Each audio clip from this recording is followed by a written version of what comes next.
Michigan International Speedway. 43 drivers are getting ready to tee it up for 400 miles. And the clubhouse leader is pole sitter Bobby Labonte. This is the Discover Card Countdown to Green as we get ready to go racing. The 23rd race of the Winston Cup season brings the circuit to a fast track with a reputation for lots of green flag racing.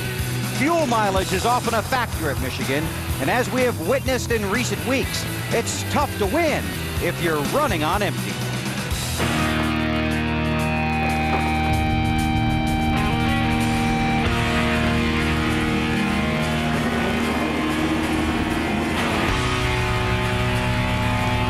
For these boys of summer, some days it's not how fast you can go, it's how far you can go. The sermon on speed often preaches the preservation of fuel. Final lap. Are we seeing a rookie breakthrough at the biggest track of all? Or can Bobby Labonte get a run and Labonte slow down? Is Labonte out of gas? He's out of fuel. Bobby Labonte's come up dry. 29 car is slow. Out of gas? Is he out of fuel?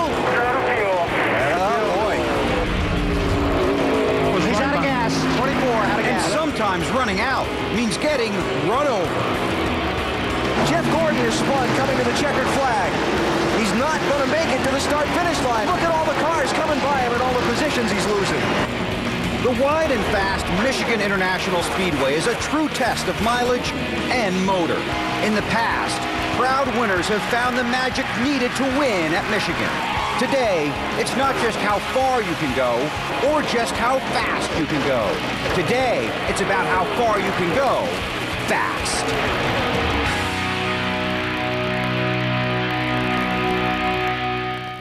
Give me fuel, give me fire, give me double shot of time.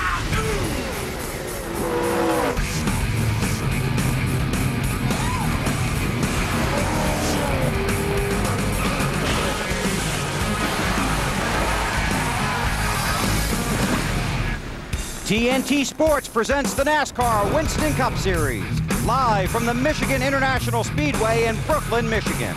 Qualifying here on Friday was wild, pushed back by rain. A bad early draw turned out to be beneficial. The drivers starting 1st through 20th today have combined for 99 career wins. The drivers starting 21st through 40th have combined for 306 career wins. Hi everybody, I'm Bill Weber, on the wagon and under power. This track is about 70 miles from downtown Detroit. It lost power for approximately 2 minutes on Thursday afternoon. You can imagine what that was like. But like many of you, the blackout of 2003 has sent ripples through the sport. Travel nightmares, hotels without power, cell phones with dead batteries and no way to charge them. How did we ever live without these things? Like many people throughout the Northeast, about 2 million people here in the Detroit area have had to cope, and for the most part, they have coped very well. We want you to know we share the experience. We applaud your patience and admire your fortitude. And now we race on, led by a guy who's on the pole at this track for the second time this season. Here's Dave Burns.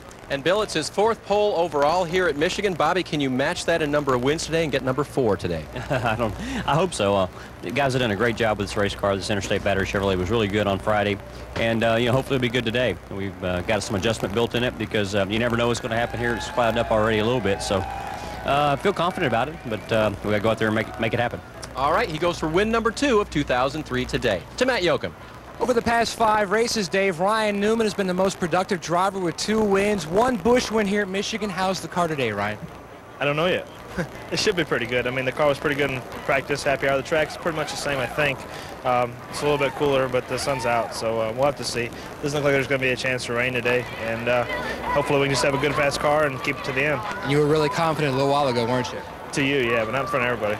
Ryan Newman, 1 Busch win here. He rolls off on the outside of the front row. To Marty Snyder. Well, Matt, let's talk to another guy who's confident. Kurt Busch, 10 weeks ago, led them all to the checkered flag here. Same exact car today. Is it good enough to pull off the season sweep, Kurt? I hope so. I brought our brooms. We'll see what we can clean up today. I mean, we had a good car. I was satisfied with it in happy hour yesterday. Just the way it ran on a short run and a long run. In the spring, we were good on short runs, so we put some things in it to help us with the longer run.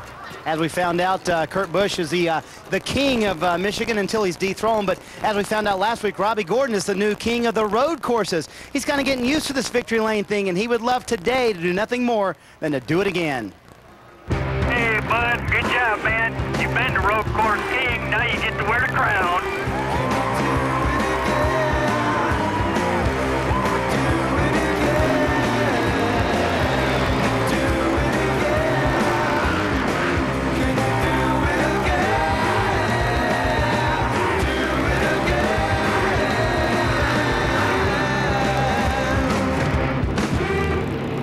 And we're proud to welcome Robbie Gordon to the wagon. Congratulations on that win at Watkins Glen. But now we're at road courses. What are you going to do next? I think we're pretty good here, actually. We qualified third with the singular wireless Chevrolet. We were pretty good in happy hour.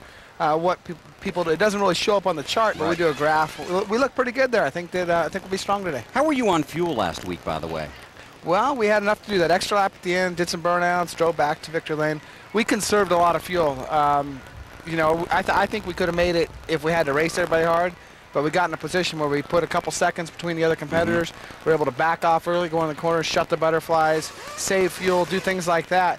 And I think we still had an extra 2 gallons at the end of the deal as well. So we were sitting pretty good. This is your best starting spot ever in a Winston Cup race at this track. 7 races here. But I couldn't believe it when I looked it up this morning. You've never finished higher than 17th here. Yeah, for some reason I always struggle. I've been caught up in accidents a couple times here, and hopefully we can avoid those things today and score some more points. We're sitting here 10th in the points, and we'd like to finish up at least inside the top 10. Ryan Newman's just in front of us, so let's see if we can close the gap a little bit on him. Okay, you're in the top 10 in points. Real quick, you guys talk fuel mileage at all this morning? I think we get pretty good fuel mileage, but you got a handle here too. Yep. And what happened yesterday in the Busch race, what happened here at the first race this year, everybody's tight for some reason on the Goodyear tires that we have. And if we freed our car up enough, which we tried, we should be in good shape. Hopefully we're not too free because we do start up towards the front. Yep. And when you pack other cars behind the rear spoiler, it frees up the back of your car. So hopefully we can get a little bit of position between us, a little gap between us, and have a car that turns all day long and doesn't get too loose. All right, man. Thanks for coming up. Congratulations on the win. Good luck today. Thanks a lot. That's Robbie Gordon. He rolls off third. Now here's a look at the NASCAR top 10 heading into today's race at the Michigan International Speedway. Matt Kenseth leads by 258 points. Third place, Jeff Gordon, 138 points behind Dale Earnhardt Jr. Harvick up to fifth. Robbie is 77 points ahead of 11th place, Sterling Marlin. That's the first lap. Here's what's coming up. Checkman John Bryant discusses the dangers of being part of the over-the-wall gang and his plans to return to pit road. Fire, a racer's most frightening enemy. We'll look at the next step in trying to make racing less dangerous and getting the most from the full-service pump. If you've ever run out of gas, well, you know how frustrating the walk home can be. The fuel mileage mystery coming up when the Discover Card Countdown to Green continues.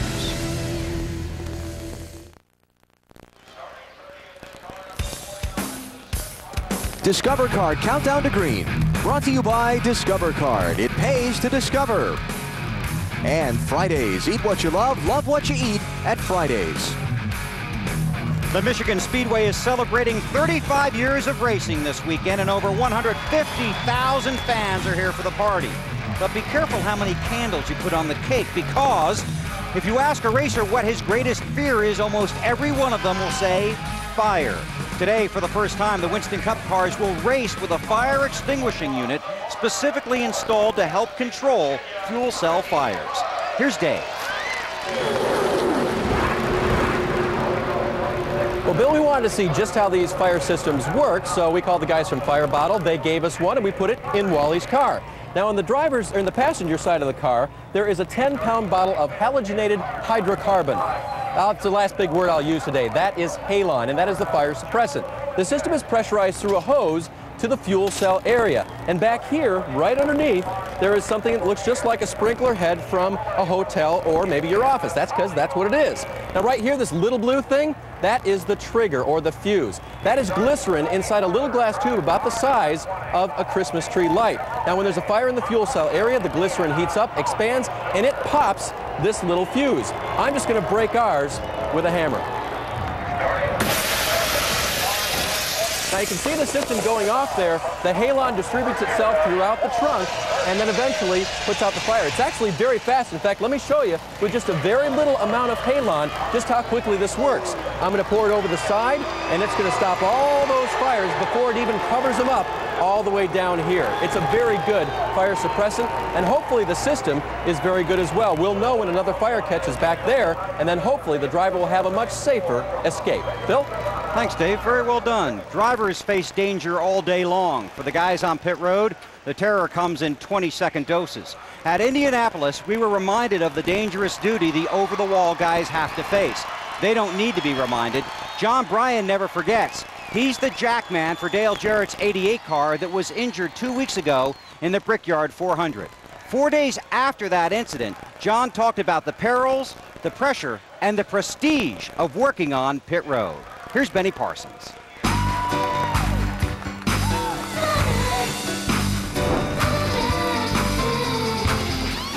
There's lots of guys on pit road that have never been hit once, but yet twice for you. You know, I mean, sometimes I feel like I'm like the crash test dummy, I guess. You know, I knew years ago when I got into this that it was a dangerous profession. That's one reason why I love doing it.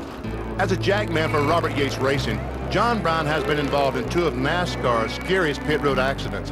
One in the final race of 2001 at Homestead, and one this year at Indianapolis. As soon as I left the wall, I noticed that the car had turned sideways, so I guess as soon as my feet hit the ground, I turned and tried to get back to the wall, but I wasn't quick enough. These guys out here doing their job trust us in these cars with their lives, and I made a big mistake there. But everybody, fans, media, everybody has been really good to me, and I just want to say thanks for that. So you have absolved Dale Jarrett. He could just put out of his mind that he, ran over his jackman. Most definitely. Amazingly, John did not break any bones. He injured his left shoulder. He's got ligament tears in his left knee and thumb, and a deep thigh bruise where the car hit. But this time, because of mandatory helmet, John had no head injury. A couple of years ago, I had a concussion for about 2 weeks to where I really didn't know what was going on in the morning hours when I first woke up, and I feel a lot better as far as head-wise than I did a couple of years ago. After the accident at Homestead, did you think about quitting going across the wall? I did. I'll be honest with you.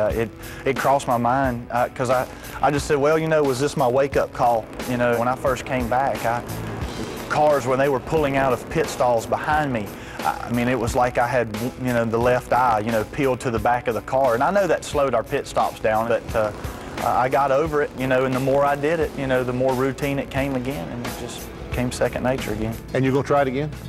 I'm probably going out on a limb here when I say this, and definitely, not doing it for publicity stunt. But I'd like to come back. I really would. I'm a jackman. That's all I've ever done. So I'll give it another shot. If I feel like I'm slowing the guys up, I'll step aside and look for somebody else. Now, to try and help reduce injuries like the one John suffered on the pit at the entrance to pit road this morning in the drivers' meeting, NASCAR told the teams they will begin pit road speeds here at Michigan today 195 feet sooner than they have in previous races. This will force cars to slow down prior to getting through the first pit stall.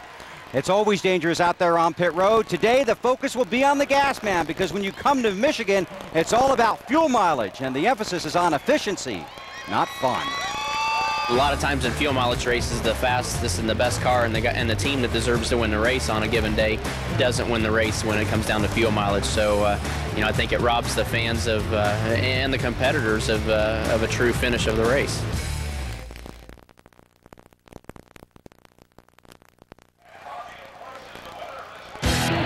Drivers like to race here at Michigan. The track is wide and you can go real fast. It's kind of like driving down the interstate at 3 in the morning. Not that I would know. The trouble with driving around at 3 in the morning is finding that all-night gas station that's still open so you can refuel.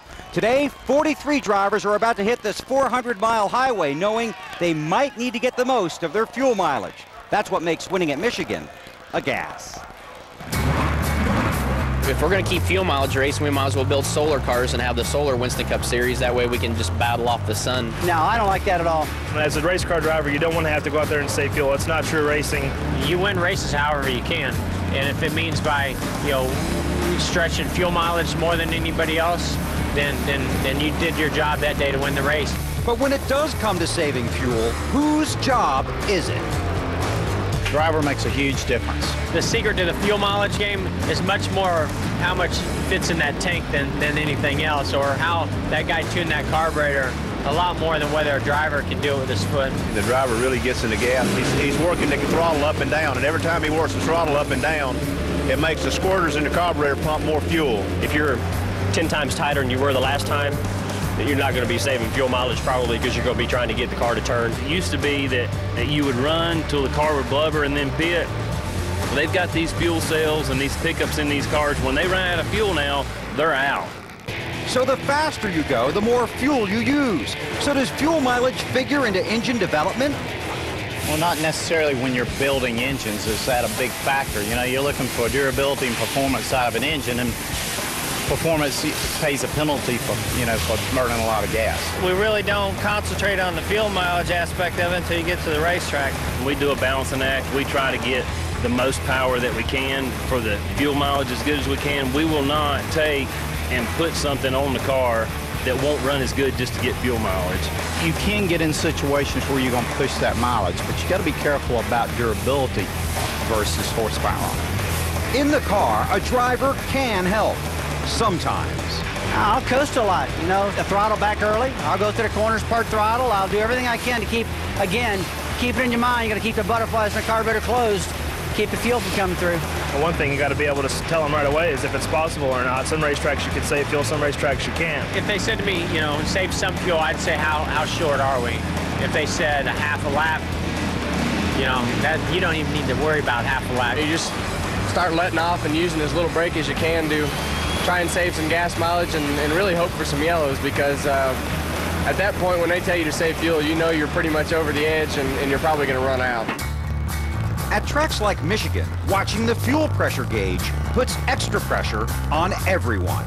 Well, the reason I get nervous is I got my owner probably and my fuel, my gas man and my engine tuner screaming at me that we're not going to be able to make it. Usually get 2 or 3 opinions on it, but usually the final decision's mine, and you know, I'd rather have it that way where it's on my shoulders. A lot of times in fuel mileage races, the fastest and the best car and the team that deserves to win the race on a given day doesn't win the race when it comes down to fuel mileage. So, you know, I think it robs the fans of and the competitors of a true finish of the race.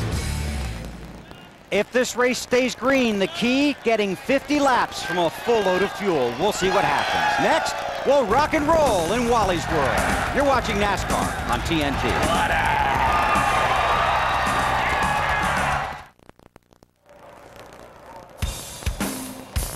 Discover Card Countdown to Green, brought to you by Discover Card. It pays to discover. And Little Debbie's single-serve snack case. Unwrap a smile.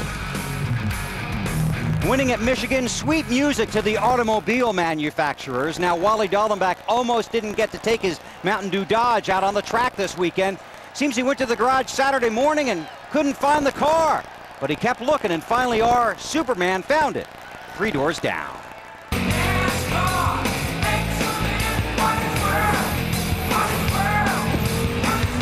Welcome to my TNT Mountain Dew car. My special guest, Brad Arnold, lead singer for the cool band, 3 Doors Down. Welcome aboard, buddy. What's up, man? All right, now I know you did a pretty cool video with Tony Stewart and Dale Jr.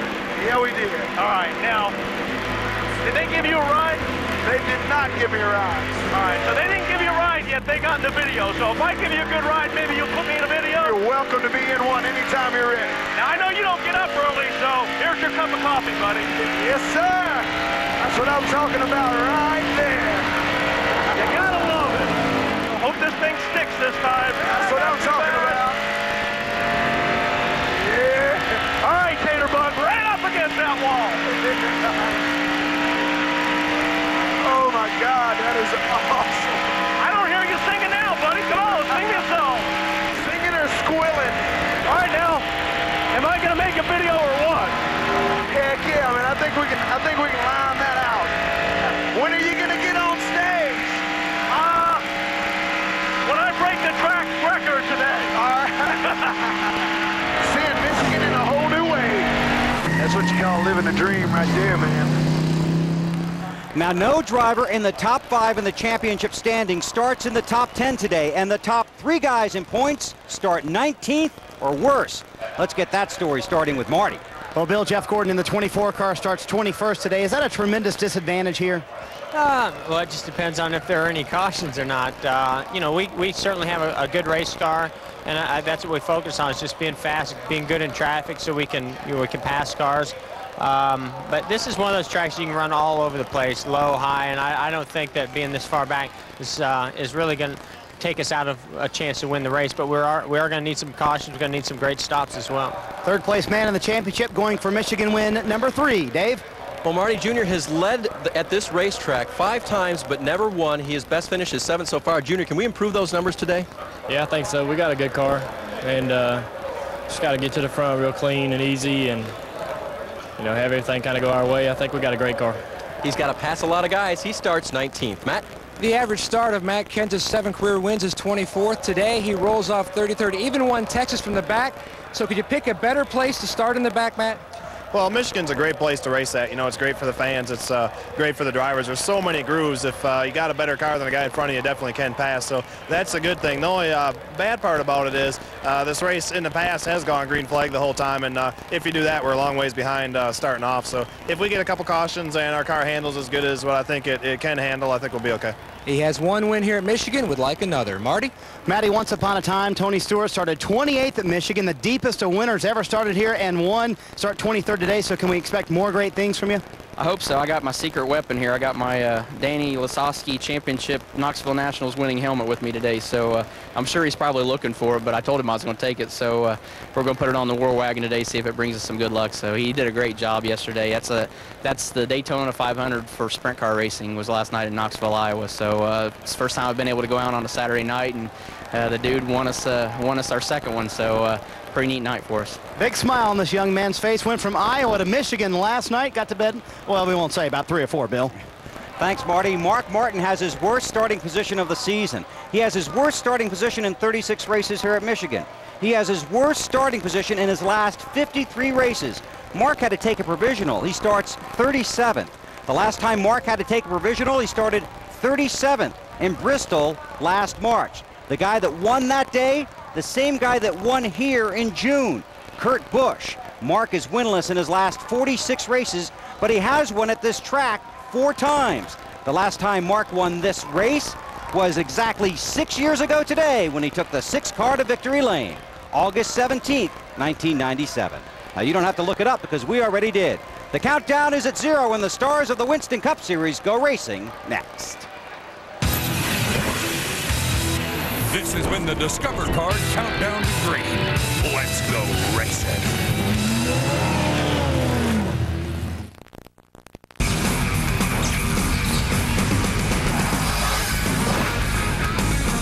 The road to the Winston Cup Championship continues. TNT Sports is live at the Michigan International Speedway to bring you NASCAR Winston Cup racing.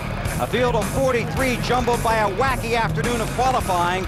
And the final words from driver to crew chief today: please don't run me out of gas. Now let's go upstairs to 3 guys who could never win a fuel mileage race because they haven't quite figured out that pay at the pump thing. Alan Bestwick, Wally Dallenbach, and Benny Parsons. All right, Bill, thanks. Looking forward to a great afternoon of racing here at Michigan. Something we're going to see today that we don't see at about any other track on the circuit. 5 lanes of racing. There'll be cars all over the place. This racetrack is a blast for a driver. It's a lot of fun because of that, Alan. You got guys who are going to run right up against the wall. You got guys right on the bottom of the racetrack, and then there's about 2 lanes in the center. We saw that in yesterday's Busch race. There's a lot of racing here, and like I said, for a driver, this place is a blast. Look at that. That's going to be great action, and that's just a little preview of what we're going to see for 400 miles here this afternoon.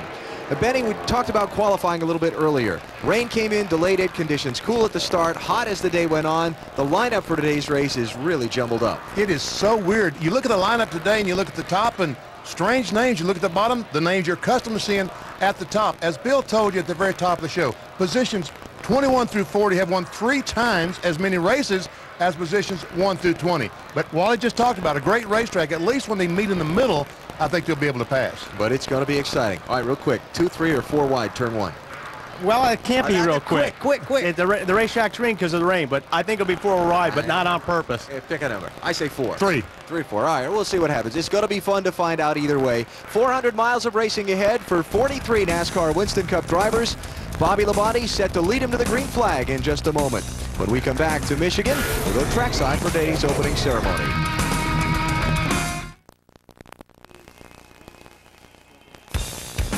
NASCAR Winston Cup Racing from Michigan International Speedway. Brought to you by Dodge. You can take life as it comes, or you can grab life by the horns. Aflac. Ask about it at work. Pepsi-Cola. Experience the joy of Pepsi. And Haviland, a Chevron Texaco product. TNT Sports live at Michigan International Speedway, where the 23rd race of the NASCAR Winston Cup season is about to get underway. First, we go trackside for today's opening ceremony. And now for our invocation from St. John's, Michigan, Pastor Robert Dittmer. Oh Lord, we thank you for such a beautiful day you've given us today. We are filled with excitement to be a part of this great throng of people. Father, we pause to invoke your blessing upon this race, asking for your protection of all drivers, crew members, officials, and spectators. We ask this in the name of our Lord and Savior, Jesus Christ. Amen. And now, ladies and gentlemen, for our national anthem, here's Grammy Award-winning recording artist Leanne Rimes.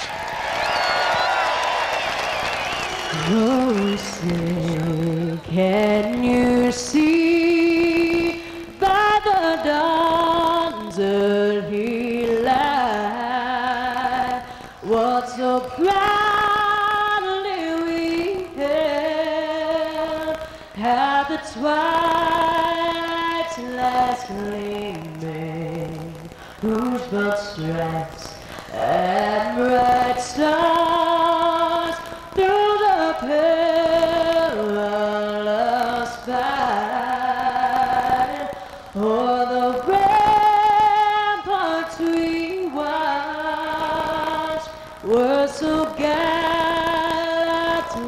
streaming, and the rocket's red glare, the bombs bursting in air, gave proof through the night that our flag was still there. Oh, say does that star-spangled banner yet wave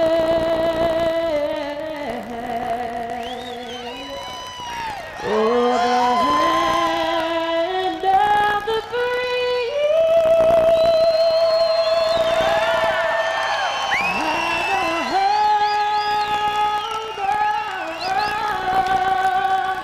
home of the brave.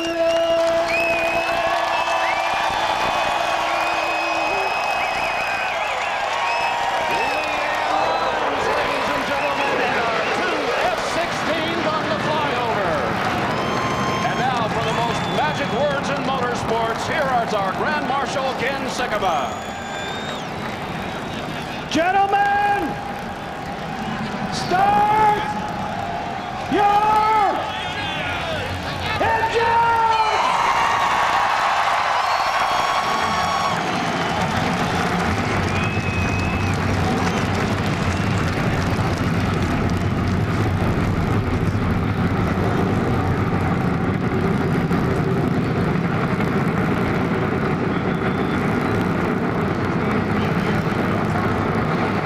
And we're ready to go. 43 drivers, 400 miles away from the checkered flag. Which one of them will end up in victory lane today? You're watching NASCAR on TNT.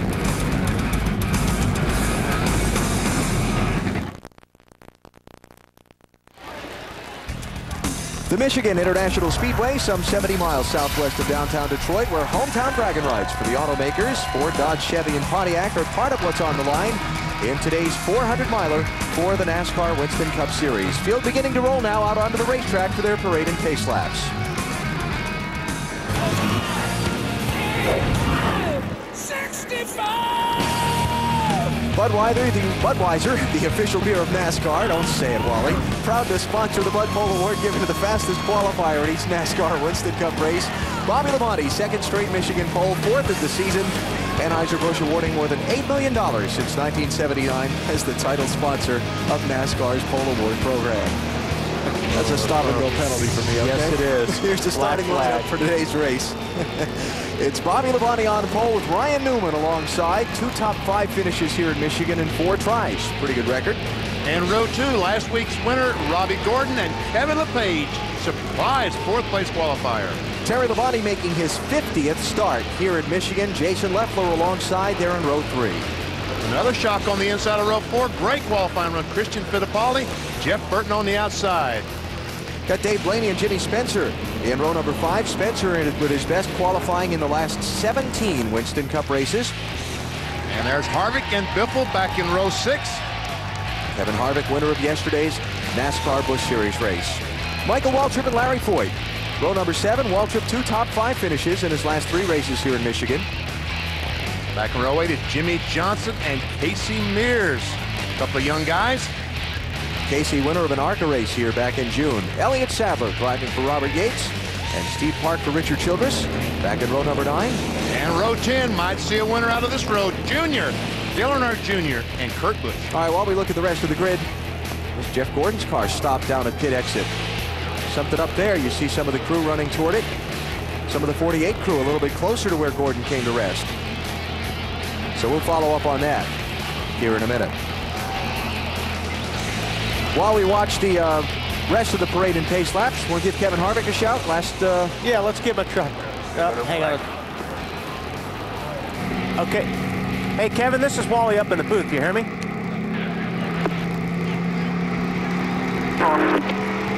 Hey, that was a pretty cool trophy you won yesterday in that Busch race. You're not going to give that to Childress, are you? I thought we were going to have to wrestle over it, but Richard, the people at Cabela's were nice enough to make 2 of them, so that's probably the coolest trophy I've ever got. Yeah, I saw that last year when I ran here in the Busch race. That is a cool trophy. How's your car for today? 6DM Goodman Chevrolet's pretty good. It was all right yesterday. We made some small adjustments last night. We'll have to see what the racetrack gives us today and go from there. I don't want you trying to shoot my bears up there on that trophy either, Wally. I've seen you hunt. You're dangerous. I'm sure you've got it in a safe place. Good luck today, buddy. Kevin Harvick getting set to go today. Winner of yesterday's NASCAR Busch Series race here. Stacey Compton failed to qualify for this race. They'll try again next week at Bristol. Moving to the back, Jeremy Mayfield in a backup car after something happened during Winston Cup final practice. It basically blew out the left rear tire of his car and ripped the quarter panel apart. And you heard us detail Sterling Marlin's issues. They changed engines. He goes to the back. Let's get some stories from pit road before we go green. Marty, you're first. Well, Alan, here in June, Terry Labonte qualified 5th, but had to go to the back of the field after changing engines after happy hour. He worked his way all the way back up through the field during the race and finished 10th. Today, Terry Labonte qualified 5th, but no engine change. And further good news for the 5 bunch, the weather right now, very much like it was in the first practice yesterday when Terry's car was extremely fast. Matt? Marty, the deepest start of any former Michigan winner is 24. Sterling Marlin hopes to break that today. His team battled a miss in the engine during the final practice session. They changed ignition boxes. That didn't help. Finally, at the end of the session, they changed the motor. But they're not going to know until at least the 8th lap on the racetrack if they found the problem. Dave? Matt, Dale Jarrett won this race last year, but he struggled here this weekend, qualifying 29th and practicing no better. He needs another Michigan miracle if he's going to get to the front today. Remember last year's miracle? He spun and he won. Bill? Dave, 2 weeks ago at Indianapolis, Dale Jarrett struck his jackman, John Bryant, on pit road. He had the very first pit stall on pit road at the Brickyard. This morning in the drivers' meeting, NASCAR told the teams that the pit speed here at Michigan today will begin 195 feet sooner than it has in previous races at this track. That means the drivers will have to slow sooner, hopefully making pit road safer. Now, pit crews will tell you any pit road is dangerous, but any pit road that has an outside wall is even more dangerous. It limits the area drivers have to go coming and exiting pit road. These stalls are big, but it can still get confusing down here.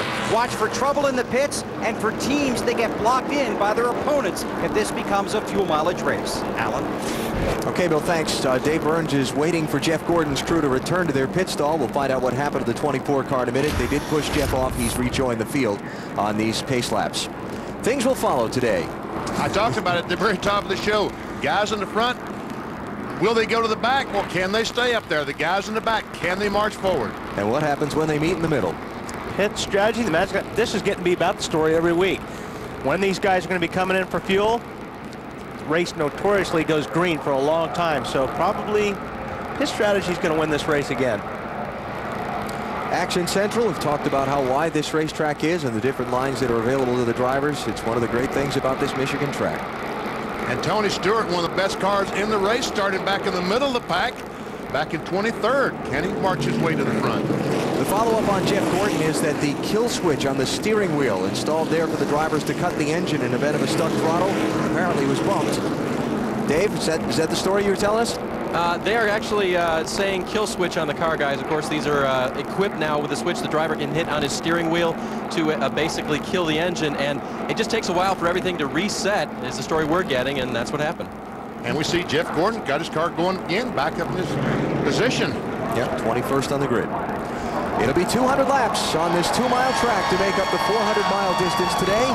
$4.4 million lies at the end of that distance, and we're set to go with NASCAR Winston Cup Racing from Michigan here on TNT.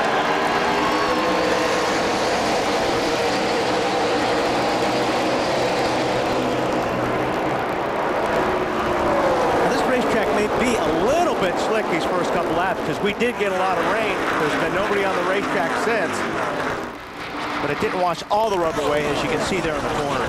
Oh, a big jumble back in the pack. Kenny Wallace pushed way up the racetrack. See him fan out 4 wide there. Everybody got away okay. And here comes Harvick on the inside.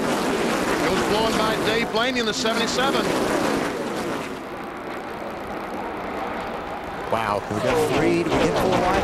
Yeah, Kevin LePage got real loose there right in the middle of 4. Ryan Newman leads lap 1. Body to body second. Kevin LePage third. Jason Leffler racing Robbie Gordon for 4th. There's that 3 and 4 wide. Whoa, what was that? Boy, I look like Blaney had his hands Blaney full. pushed big time. Yellow car there right in the middle. He was running 11th. He's probably going to lose about 7 or 8 spots before he gets it back up to speed. Elliott Sadler in the 38 car on the inside. That's the yellow car on the inside of 77. On the outside, Larry Foyt in the 50 car. The purple car, great qualifying run for Larry.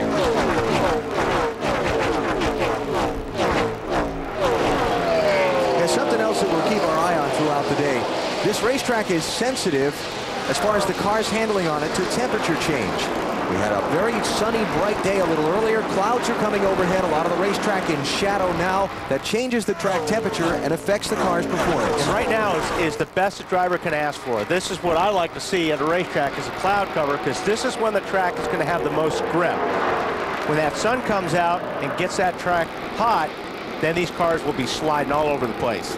When we say ooh, we mean it. We mean it. Here's what happened to Dave Blaney in turn 2. There's 4 wide there. Here's what happened to Dave Blaney. Watch the yellow car, bottom of the screen left. Yeah, he just pushed up the racetrack. Just barely got into the 43 car of Christian Fittipaldi. They all did a real good job avoiding a big wreck there. That was worthy of an ooh. Yes, it was. And that's what Jeff Gordon's crew talked about, the 24 car. He was good by himself. See a battle here for the 3rd position. LePage in the middle, going backwards. Jason Leffler, that 0. Terry Labonte and Kevin Harvick. Harvick in the 29, bottom screen. Jeff Burton, top side. Red, white, and blue, 99. So give Leffler 3rd, Terry Labonte 4th, Harvick 5th.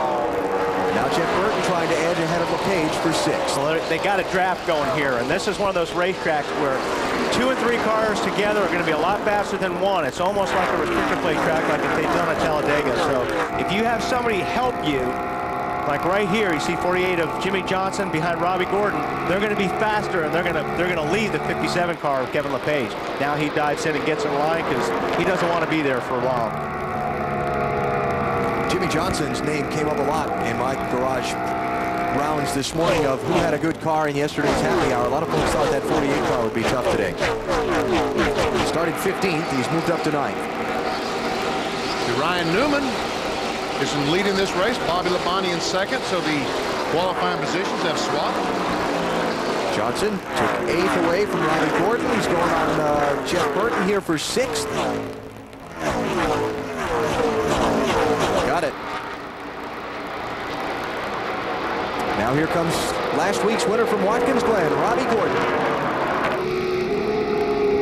The thing about this racetrack is you can go, when you go in the corner, everybody can go wherever they want, 3-4 wide. But right coming off the corner here, you need to be up against that wall.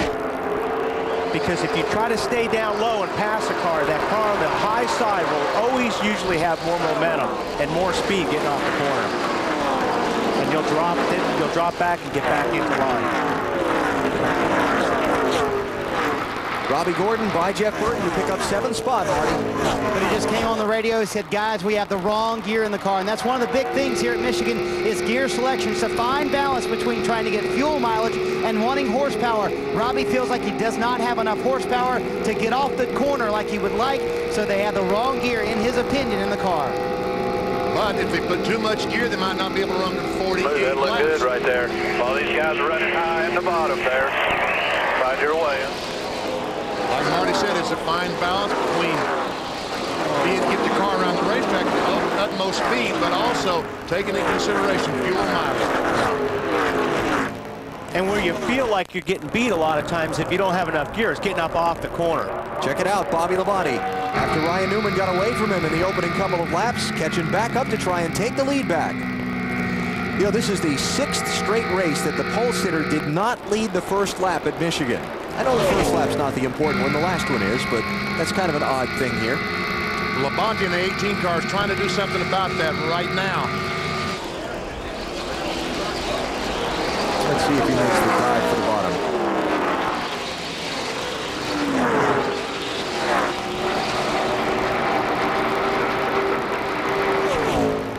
Bobby Labonte, a 3-time Michigan winner. Starting on pole here for the 4th time at this racetrack. 8 car. Looking for Dale Earnhardt Jr. Started 19th. Billy's fallen back to 36th. Struggling big time out there. Just too free. The car's just way too loose. Free on the bottom of the track. Real loose right now. 8 car going the wrong way. Yeah, and you can't be too loose, especially at the start of these races, because like Robbie talked about countdown to green, you get all these cars around you, and it even aggravates your car more.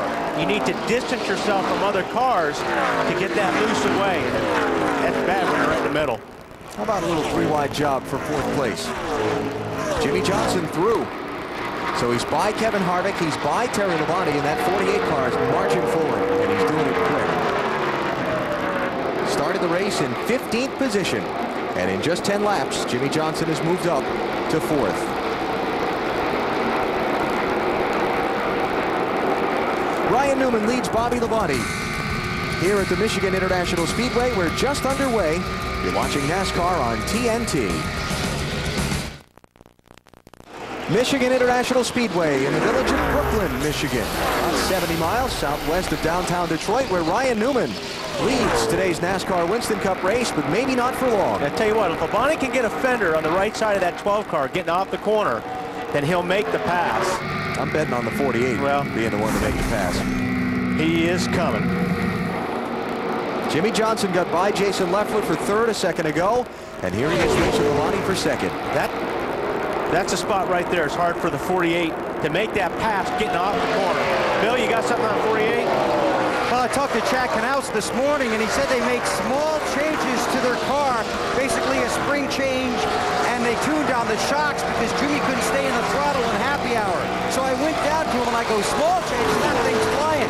He just pointed to his brain and said, it's all about the driver. Half the job is making them think they're going to be faster today. Start talking about Jeff Gordon. This is what he was concerned about. Going in the corner on the bottom of someone. Said it felt like these cars would get loose when you're down under someone. Looks like Jimmy Johnson was able to get alongside the 18 without any problem. Take the spot away. Now that sun popped out here. Now that racetrack, if that sun stays out and that racetrack gets warm, you're going to trouble turn 3. Jamie McMurray. Oh, man, he had such a good car. Keep going, or is it hurt? Looks like he may have got into the water. Hold for hand off, Lauren. No, what is forward. And the caution is out 15 laps into the race. That's tough.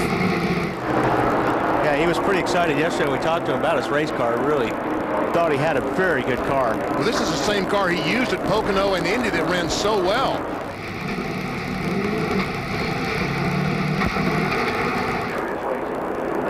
So the field coming back to the caution flag. All right, here we are on board. Looks like he may have had a tire go down. BP went up that racetrack pretty quick. Yeah, went to the corner of the right foot tire. We're done now. One of our stat guys just told me he just lost. Keep going, or is it hurt?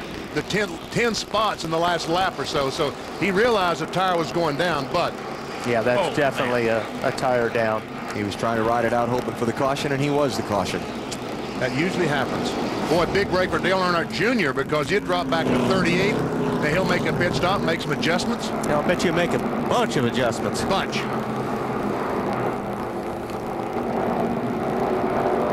How about our Stacker 2 track fact before the cars come to the opening of pit road?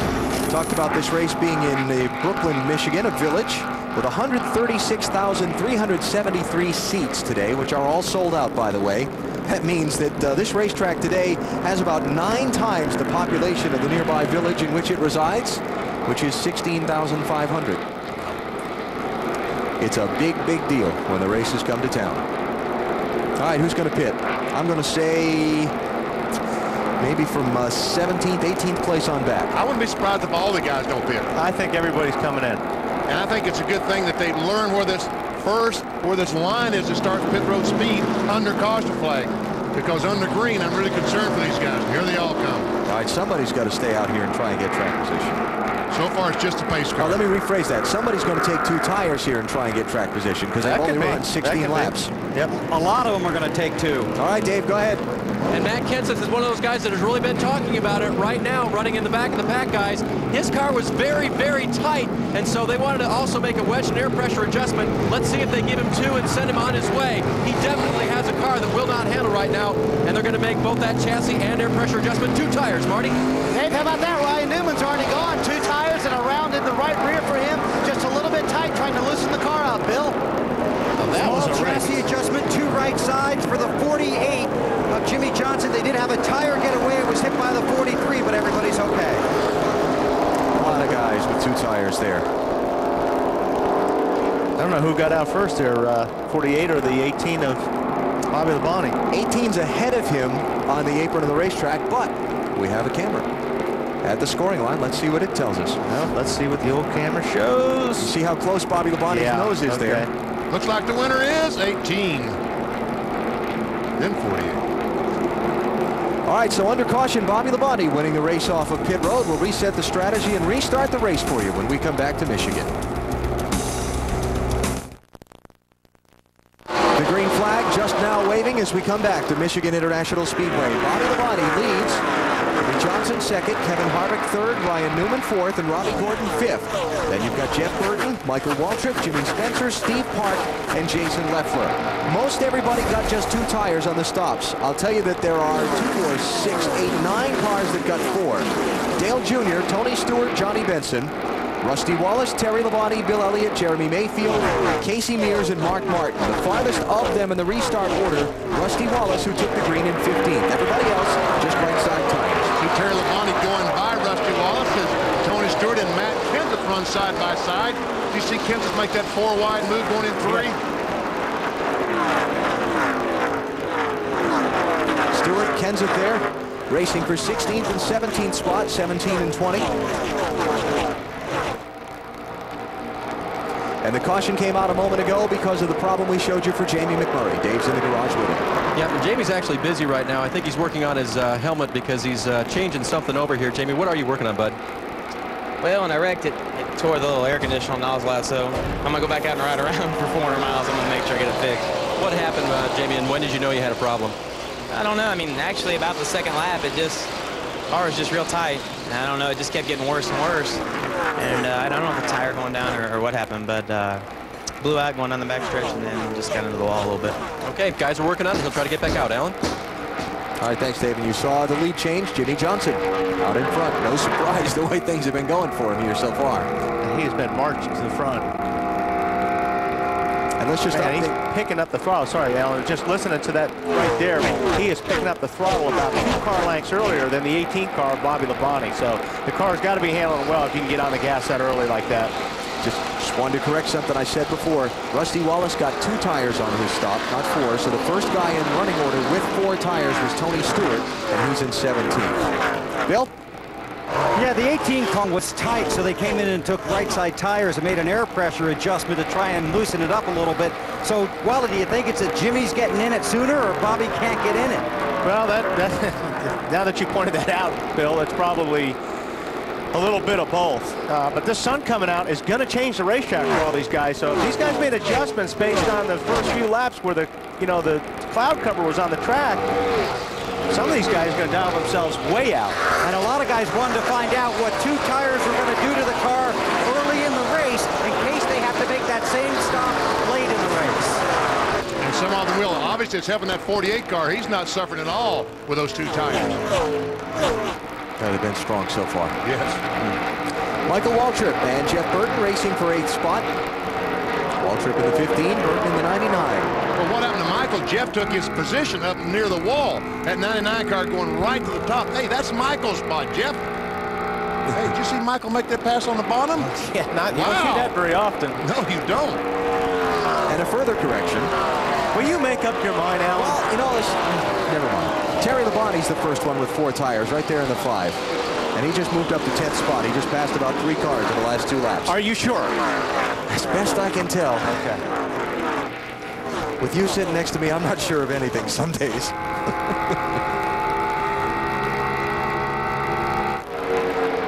Now, these tires have been a lot of talk. I mean, the tires are so good these days, they don't fall off. And you never know what to do, whether you should change, 4 tires or 2 or no tires. I mean, it's really a gamble. Speaking of Bobby, Ryan Newman by him for 3rd place. I mean, fuel mileage wasn't a big thing. It used to be because you had to come in and put tires on. Jason Leffler in the 0, Jimmy Spencer in the 7, 6th and 7th place. You know, I'm dying to know we've been 25 laps down. Yesterday, Sterling Marlin could only run 8 laps, and the car would start missing. Okay, we've been 25 laps. Is it missing, Dave? Answer is no, BP. In fact, I asked Sterling, what kind of miss was it? And he said, I think it was a splutter. And then they couldn't figure out if that was really the problem. So they changed the motor, they changed everything electrical in the car, every line, every switch, every component, and they weren't sure whether or not they had it fixed. They did, and so far the car is running up the song.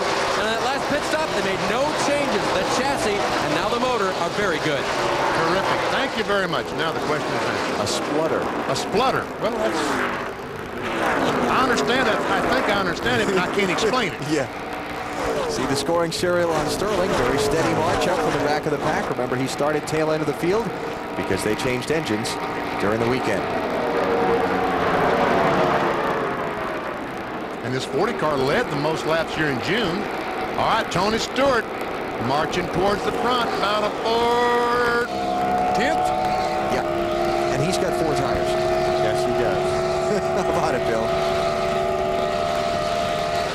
Yeah, sorry about that, Alan. It said the car's just a little tight from the center off, so they gave him 4 tires and sent him back out with a slight adjustment. So the car wasn't great at the beginning, but I'll tell you, I'm sure he learned something yesterday because the 8 bunch Juniors team did. When I talked to the 20 bunch, said, yeah, we learned something. We learned we got the right guy in the seat. Yeah, if you weren't with us yesterday, the NASCAR Busch Series race, Tony Stewart drove Dale Earnhardt Jr.'s Busch Series car and dominated the thing, but got caught out by the fuel mileage thing and then the rain that stopped the race 15 laps short of its scheduled distance, and he did not end up winning.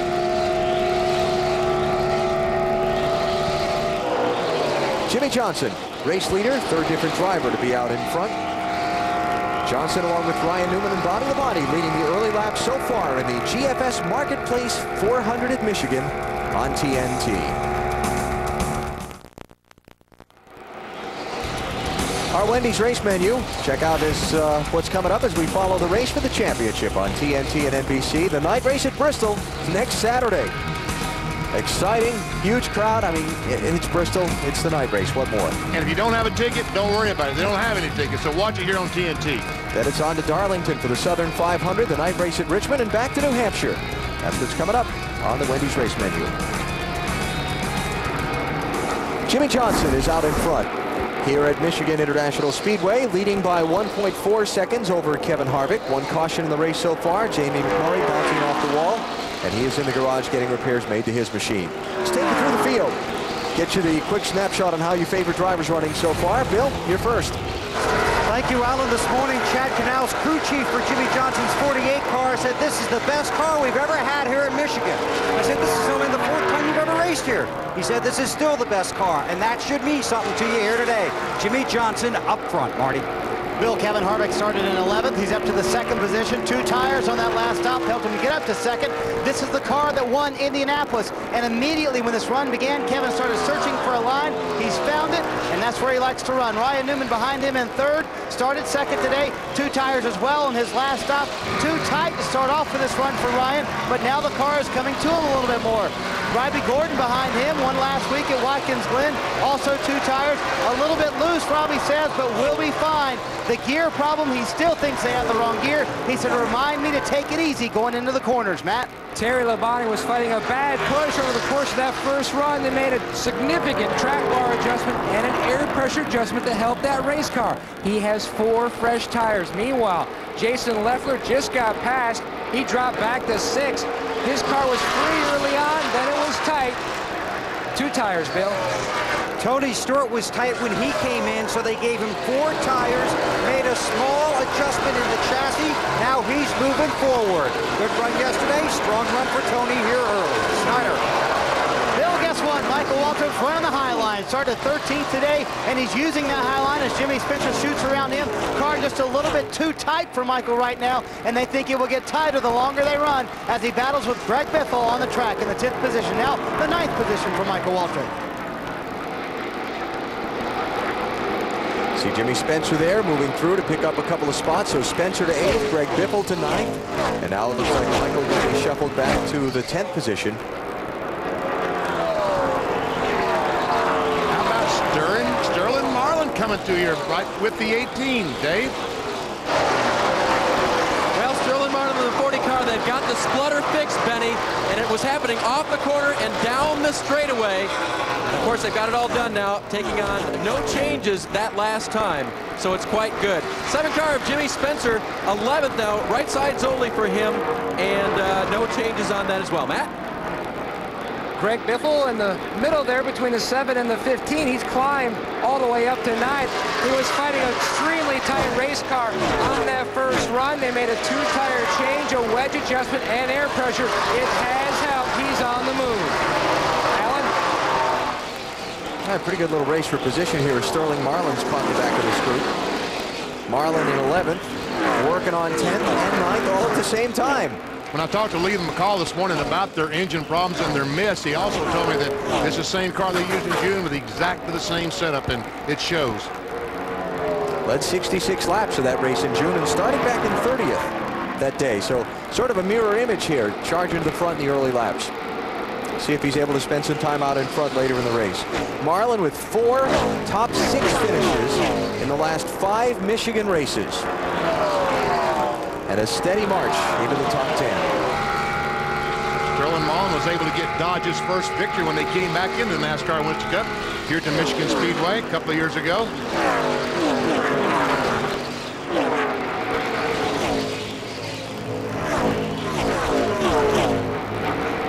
Top, middle, bottom. Yeah.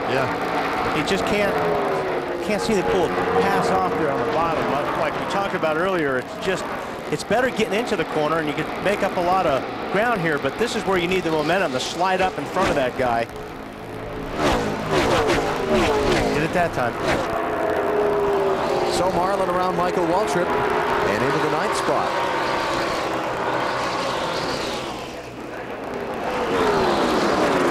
Talk about Kurt Busch for just a second. Started the race in 20th position.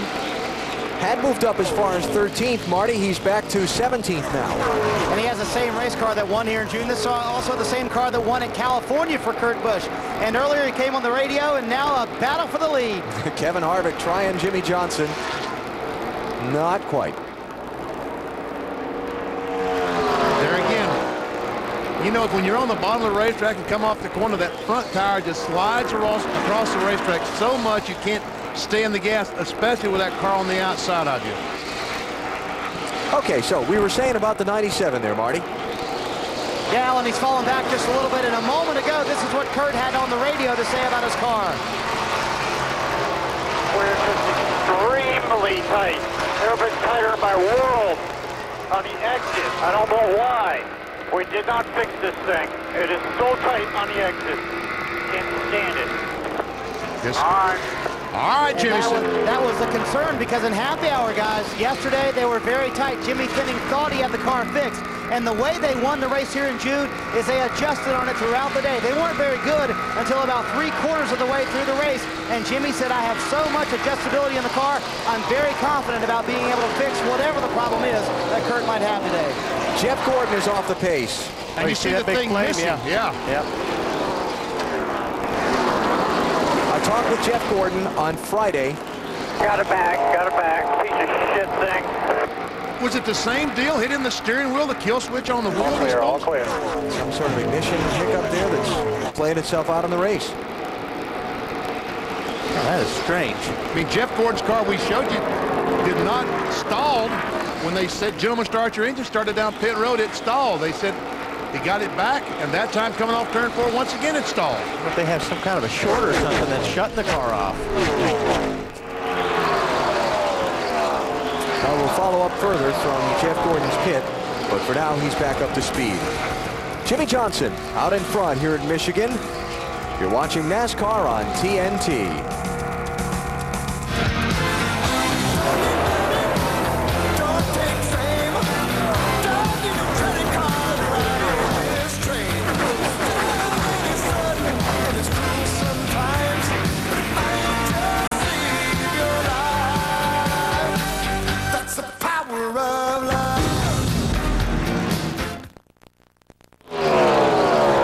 At the Michigan International Speedway, Kevin Harvick is the new leader. As NASCAR on TNT continues with coverage of today's 400-miler, we're about to hit the 1/4 mark of the race. Harvick taking the lead from Jimmy Johnson just a lap ago, off of turn 4 and down the front stretch. Hey, watch inside the car of the 48 when Kevin Harvick gets right on the bumper. I think he goes, go over there to the right.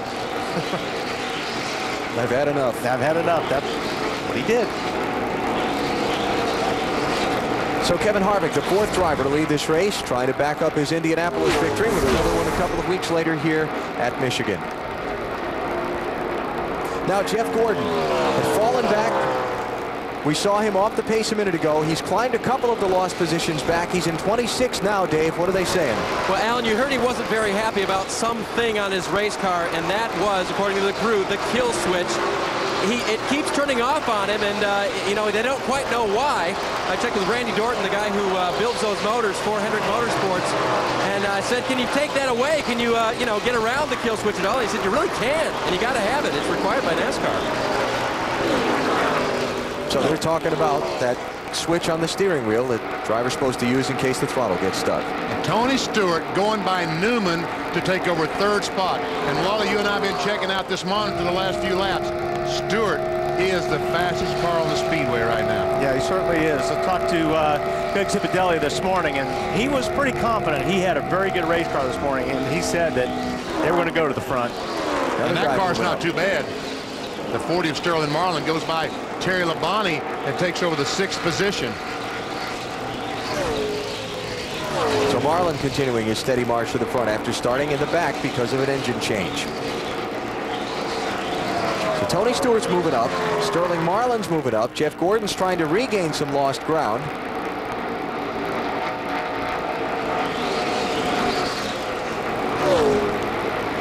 And Kevin Harvick is out in front as we reach the 1/4 point of the race. How about today's Singular Race Talk poll question?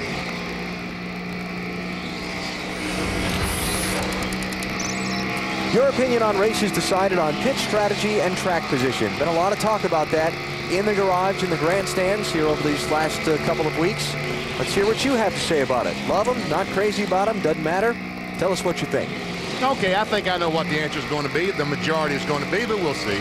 We will reflect your answers later in the program. Elliott Sadler's on pit road. Ricky Rudd is also. Looks like those guys might have made contact with each other. Yeah, there's a lot of damage there right in the door. The 8's gone from the 38.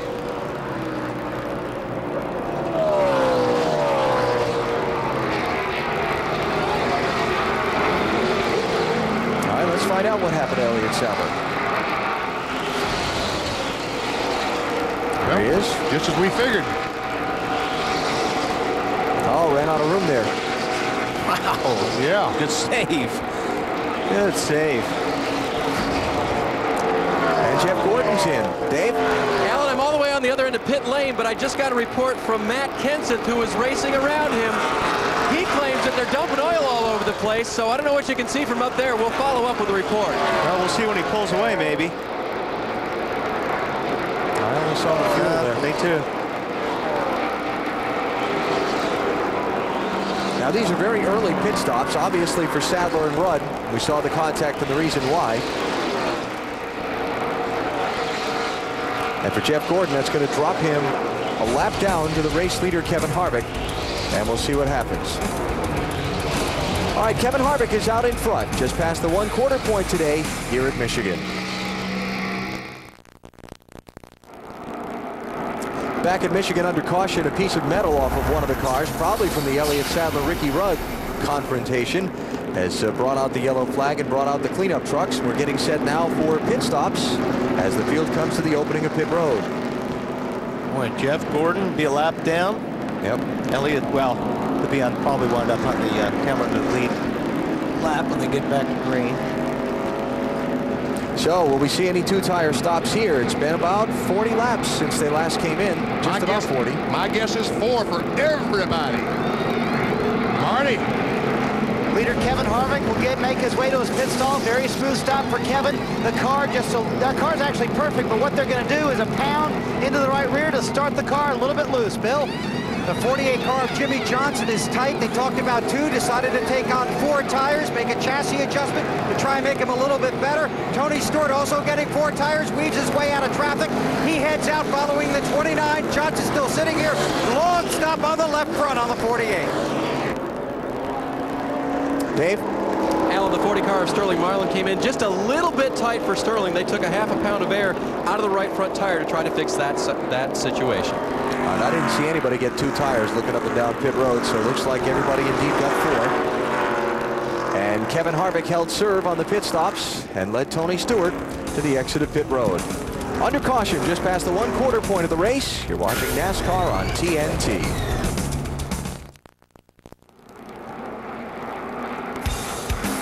NASCAR Winston Cup Racing from Michigan International Speedway. Brought to you by Pontiac. Fuel for the soul. Budweiser. The best things in life are the things that are true. Budweiser. The Home Depot, NASCAR's home improvement warehouse. And Yamaha, makers of fine motorcycles and ATVs. Nobody's more in tune with motorsports than Yamaha. 150,000 fans here celebrating 35 years of racing at the Michigan International Speedway. Kevin Harvick in first, out first off of pit road. He won at Indianapolis. He's leading here. Here are the guys that got to kiss the bricks at the Brickyard and got him out first off of pit road at Michigan. Todd Berrier, crew chief, Kernersville, North Carolina. Jim Jeffries, Windshield, Yakima, Washington. Kevin Gabriel, front tire carrier, Lexington, North Carolina. Jason Pulver, front tire changer, Tucson, Arizona. Mike Sears, Jackman, Reedy Creek, North Carolina. Kenny Barber, rear tire carrier, Hoosick Falls, New York. Aaron Smith, rear tire changer, Denton, North Carolina. Brian Engelhart, gas man, Greenfield Center, New York. Kirk Almquist, Ketchikan man, Blythe, California. Kevin Harvick won at Indianapolis. Last week, his teammate Robbie Gordon won at Watkins Glen. RCR going for 3 in a row. Down pit road to Dave. Bill, Jeff Gordon came down pit road, not for motor-related problems, but for a left front tire that was going down. It was indeed flat when he got to pit road. He didn't come in on this last stop, so he's now at the tail end of the lead lap. Hoping to stay in front of leader Kevin Harvick and get a quick caution and make up 2 miles on a free pass. Harvick leads, Stewart is second, Robbie Gordon is third, Terry Labonte, great pit stop, out fourth, and Greg Biffle is fifth, followed by Ryan Newman, Sterling Marlin, Rusty Wallace, Michael Waltrip, and Bill Elliott. You heard the description of the Jimmy Johnson pit stop as being long. He's all the way back to 11th as Harvick disposes of Gordon quickly. Yeah, that didn't last long.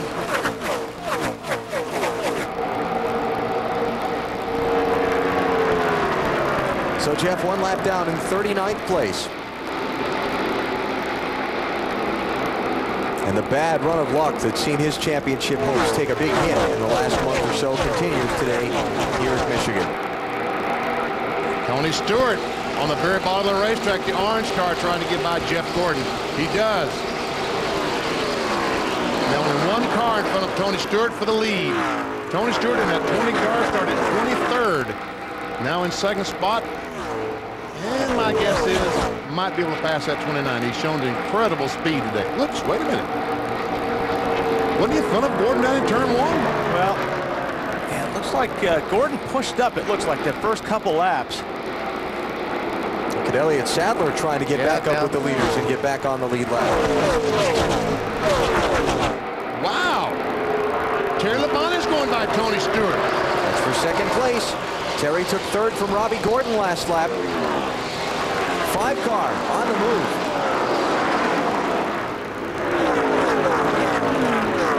He thinks he's got a problem or something. I don't know, something up with that 20 car, sure. Sure All looks quiet like all quiet on the radio so far. Robbie Gordon looking underneath Tony. This would be for 4th place. Maybe Tony just needs to get off the bottom. Check that. That'd be for 3rd place. Harvick leads. Terry Labonte second.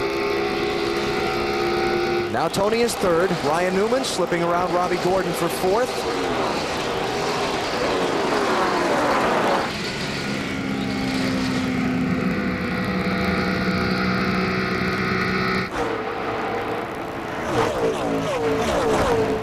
And Ricky Rudd drives by the 31 car of Robbie Gordon. Rudd in the 21, a lap down. There's a battle for position. The 16 of Greg Biffle, the 2 of Rusty Wallace. 6th and 7th.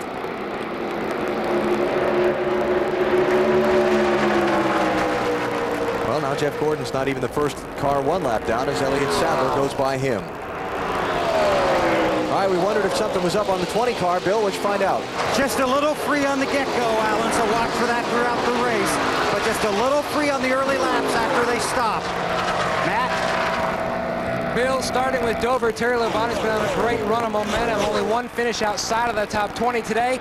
Battling a tight race car from the get-go. Another track bar adjustment. Todd Bodine and Kenny Wallace. Bodine's car is pitched up in the air. Don't fire. A heavy crash. Wow.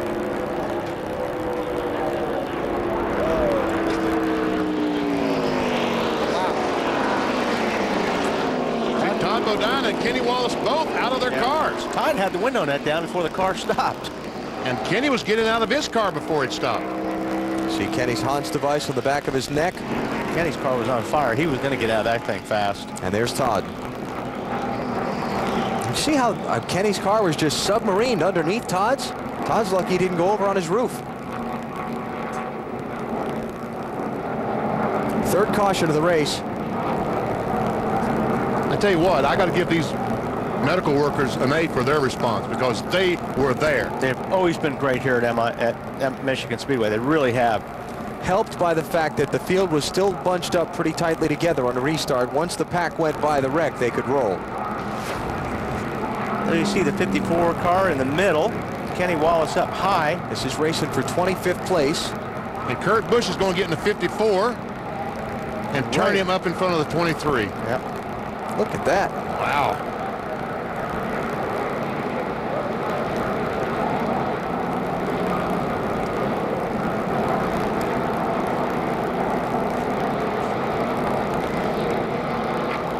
And all that fire is coming from Kenny Wallace's car. Yes. Yeah, the Todd Bodine was right down on the 97 car. Heavy contact with that big left hit. side. Yeah. Yeah, the left front wheel got ripped right off the car. Now watch the, if we keep watching this thing, watch the window net on Todd Bodine's car. Watch Kenny. Kenny drops his right here. Yeah, he drops his, and then Todd drops his too while he's still on top of Kenny. We keep following this. I believe Kenny was out of his car before his car stopped. He was trying to get out.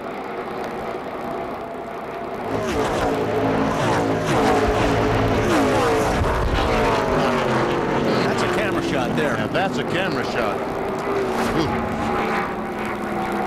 Now that is an unmanned camera, so you know that's a camera that operates on a robot, so there wasn't anybody standing behind that.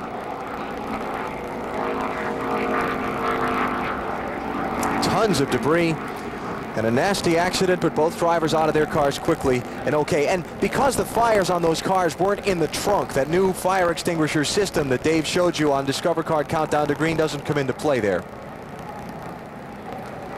But look at the damage. None of the leaders have come down pit road. We'll take a break. You're watching NASCAR on TNT. Under caution here at the Michigan International Speedway after a crash on the back straightaway. Pit road has not yet been opened for the lead lap cars, so none of the leaders have come in yet. Our NASCAR Busch Series update. Yesterday, Kevin Harvick winning a rain-shortened event here at Michigan.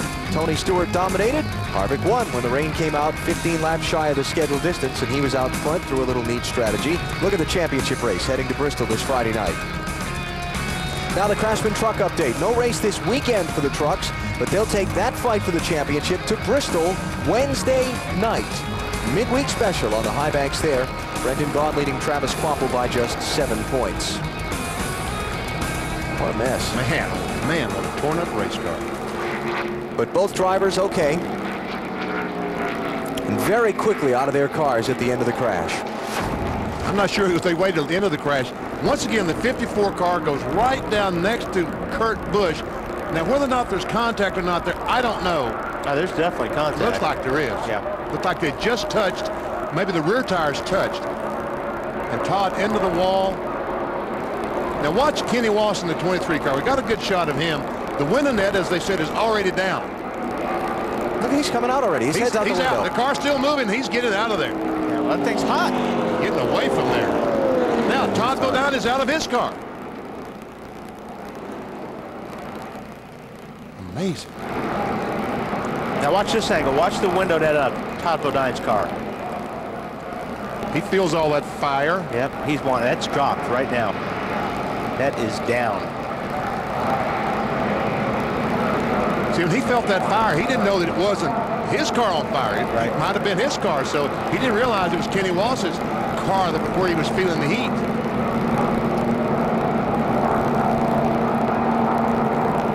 He was feeling that heat, too. Yeah, he was feeling that heat. He was like Kenny. He was getting out of there quick. Look, they're bailing out of the cars, and there's still another car coming down the track. That's a scary thing, but when you're on fire, you're not thinking about that. You're just thinking about getting out.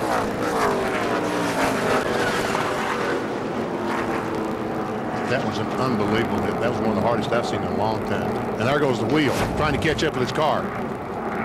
It's like a calf following his mama down the racetrack. Despite the tethers that are supposed to hold him onto the track, the chassis. I'm not sure that was a wheel or just the tire that ripped off a wheel. Either way, both drivers out of their cars and okay. Pit road still closed. Waiting to see if they're going to open it this lap. But Todd Bodine and Kenny Wallace involved in a scary accident. Fortunately, both okay. All right, so do they open pit road? And if they do, does everybody come in? Last pit stops were at lap 55. This is 66. Several of those laps under caution. Nope, not going to open it yet. So let's take a break while they're under caution and they're still cleaning up. Yet to open the pit lane. We'll see if any of the leaders choose to come in.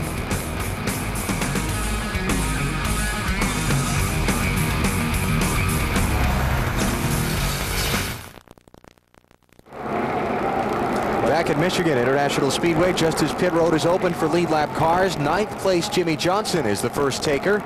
Bobby Labonte, Jason Leffler, Mike Skinner, and then a lot of guys who've been running toward the end of the field. Bill Elliott, Matt Kenseth, Kurt Busch in after the contact he had with Todd Bodine. All right, Bill, how about Jimmy Johnson? Coming in, they were going to play follow the leader, see if people in front of them came. They decided to come down pit road anyway. This will be 2 right side tires and top it off with fuel. Then send Jimmy back out. Has to watch for the 43. That's twice they've had that problem. He's on his way off of pit road. Last pit stops were at lap 55. Only ran to lap 64 before the caution came out.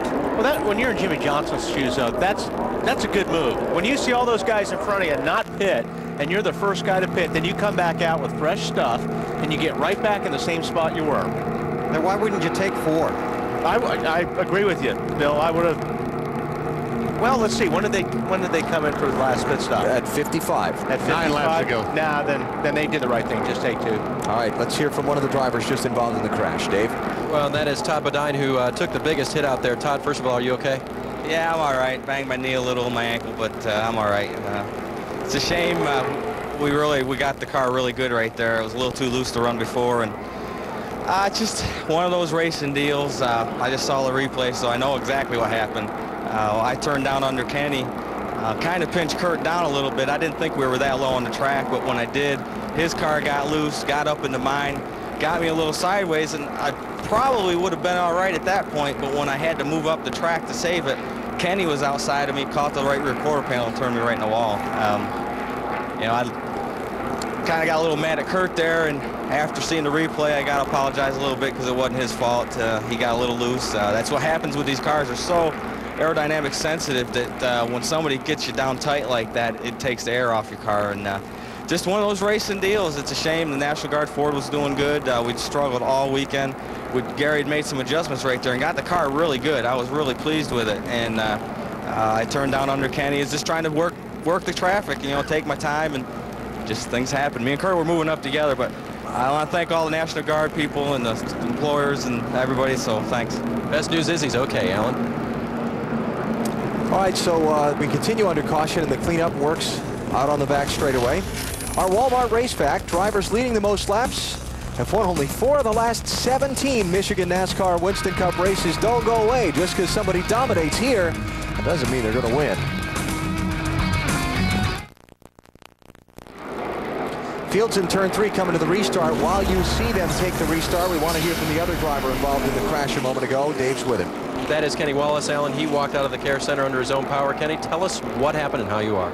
Well, I'm okay. You know, the car was pushing earlier. Before that, we freed it up, and I was kind of just searching the high side, waiting for it to tighten up. And I guess Todd got 3 wide in there. I watched the replay in the infield care center, and it just stunned me, you know. But hey, I hate it for Stacker too, but our president said we needed to get some air time, so there it is. All right, work on winning the race next week, buddy. Alan. All right. Glad only Kenny can laugh about it after a wreck. I'm glad he can smile about it. Jimmy Johnson, first off pit road, is restarting in 17th place as we take the green. That I'm positive of. And Bill said, Bill was telling us during the commercial break that his crew chief, Chad Knaus, just made the point. He started 15th on the initial drop of the green flag in the race and got to the lead pretty quickly. So optimism there. And Chad also told Bill, I think that, you know, this is a segment of the race that Michigan that usually goes green flag racing for 100 miles or so. So that's one reason that he stopped after only 9 laps to get some fuel and more tires. Kevin Harvick leads. Terry Labonte is second. 2-lap cars separating them. This is Ryan Newman. Race for third on back. Newman in third. Tony Stewart fourth. Robbie Gordon fifth. The lap cars are Elliott Sadler and Ricky Rudd and Jeff Gordon. See, that's Rudd there on the outside. Now between the second and third place runners. Newman drives under Ricky Rudd off turn 2. Tries to get past him so he can chase down Terry Labonte. Here comes Jeff Gordon on the outside. Now Robbie Gordon going by Tony Stewart. A battle for position.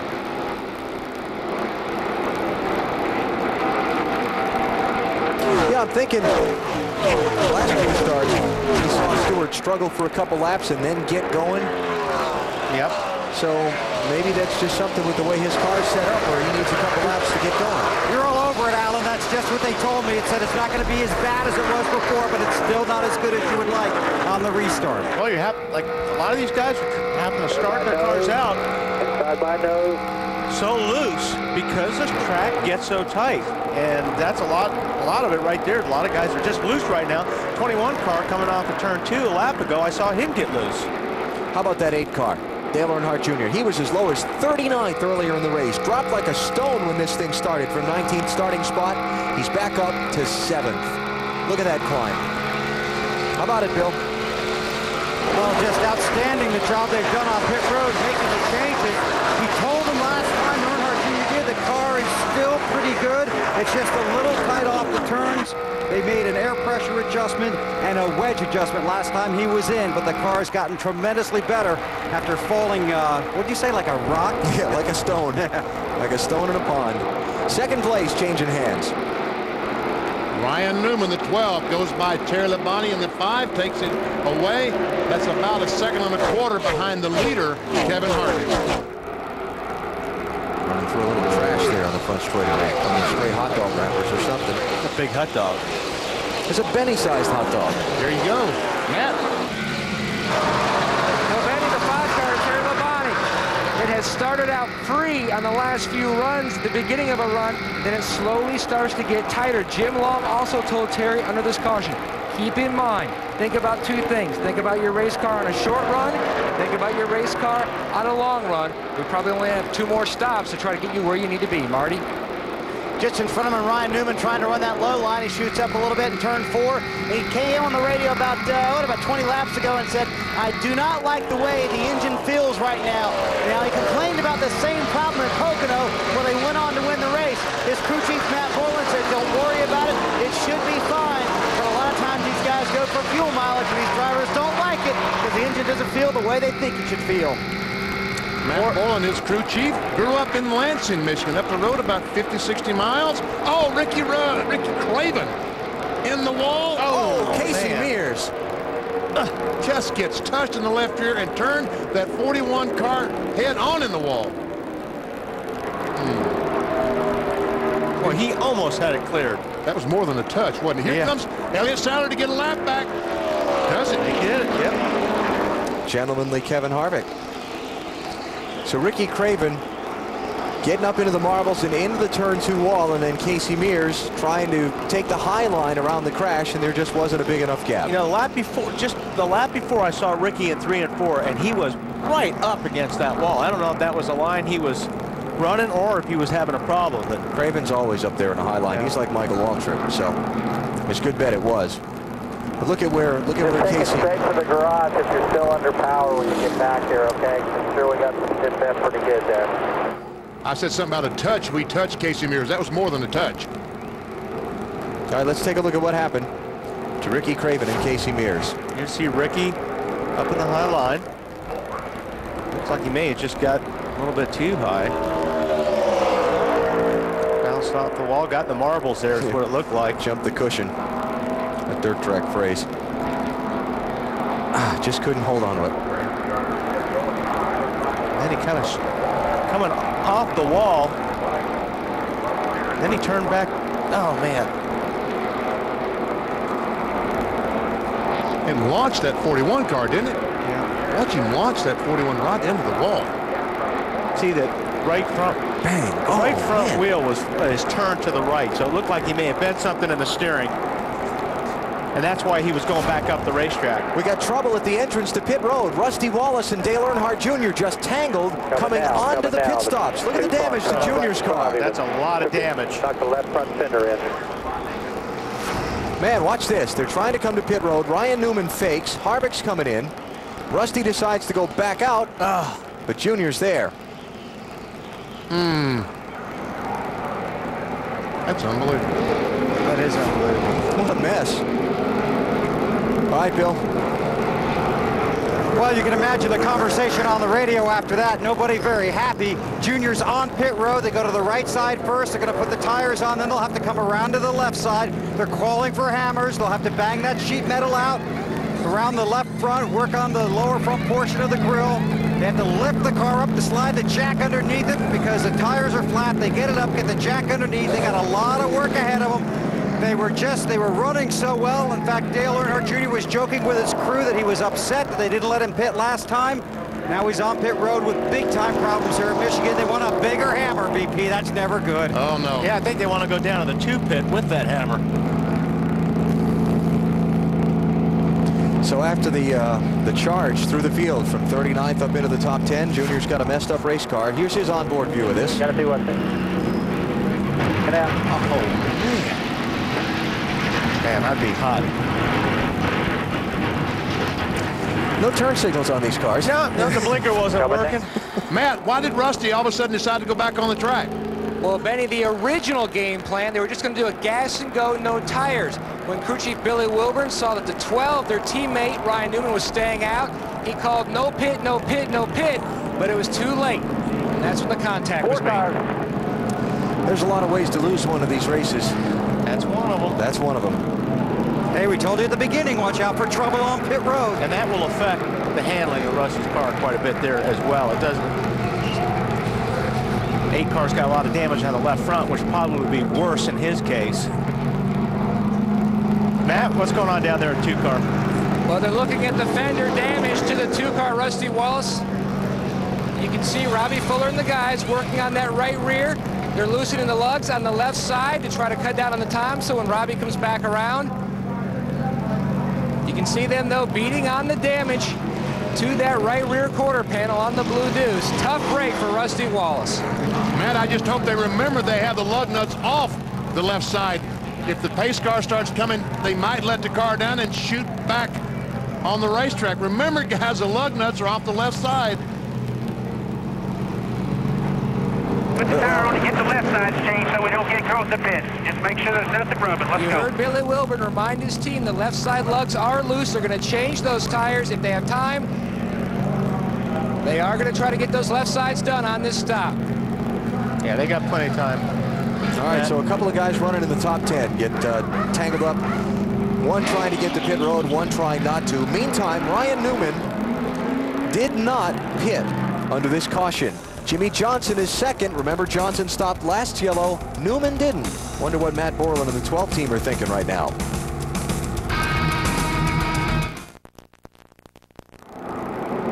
Time for the Duck.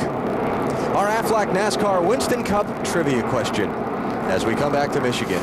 When was the last time Richard Childress Racing won 3 straight NASCAR Winston Cup races? Thinking about Harvick winning at the Brickyard and Robbie Gordon winning at Watkins Glen. You probably have a clue what driver it's with. I would guess Earnhardt did it. Yeah, that's pretty good.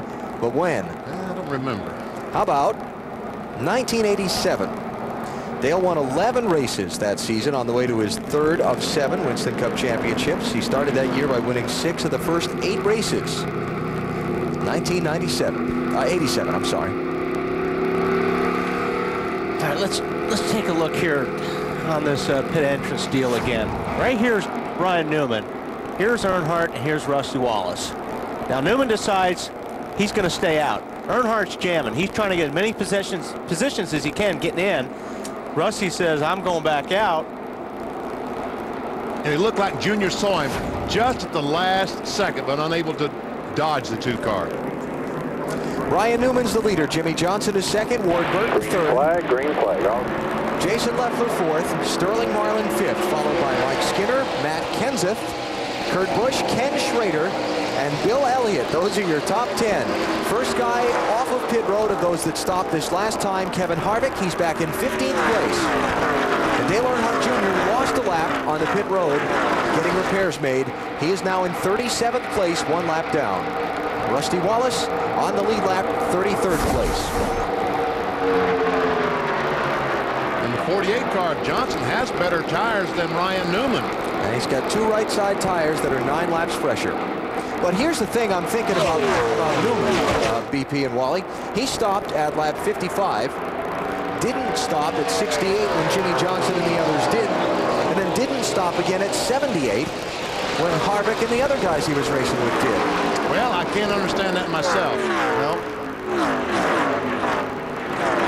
Sterling Marlin, the 40 car, trying to get by Jason Leffler in 0. Couldn't quite make it. Here comes Matt Kenseth into the battle. Championship leader Kenseth in the 17 started 33rd. Languished around in the back of the pack for most of the race, but now through that little strategy call, Dave, here he is into the top 10. And now the best news of all is after all the problems they had with the car being tight earlier on the last stop, 4 tires, no changes. He stayed out this last time, but the time before that, no changes to the chassis. And Matt radioed in, hey guys, I think I've got a car. I can drive into the top 10. And he is running 5th right now.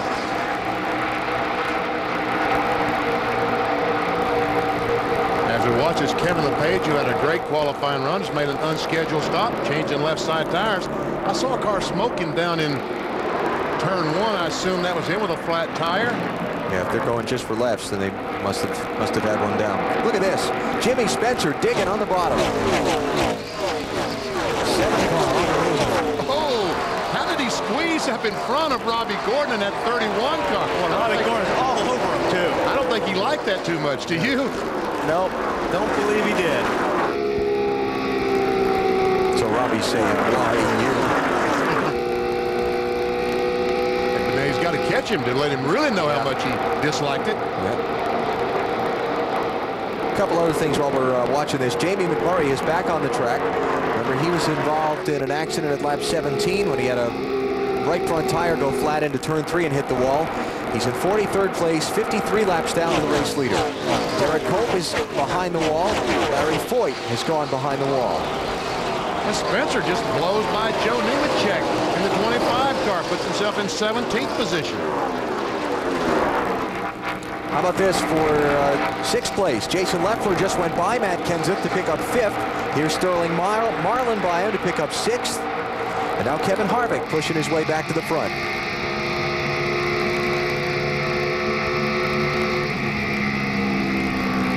Saw him up around 193 miles per hour. These cars should run a little bit faster down into turn 1 than they do turn 3. Number 1, the wind is, they have a tailwind going down the front straightaway, plus it's a little faster to begin. Let's see, 187, 8, 9, 190. Oh yeah, already faster.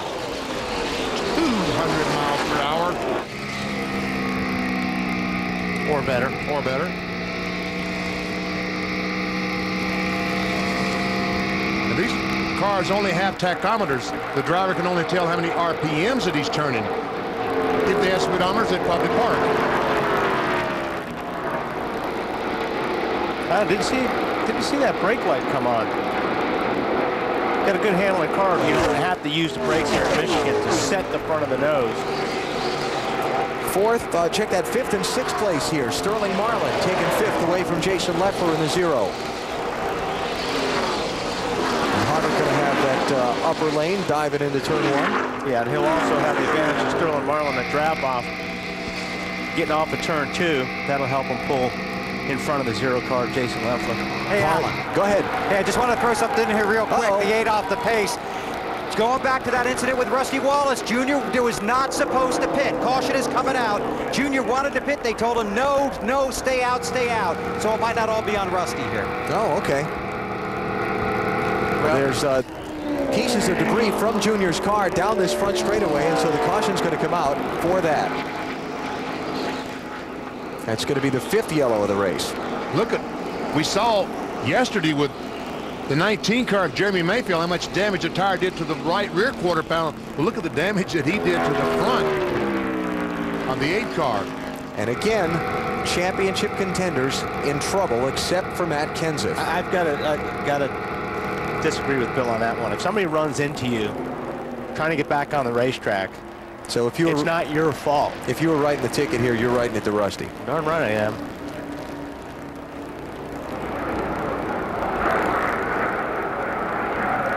Does he have brakes? Doesn't look like it. He does. He's coming in awfully fast.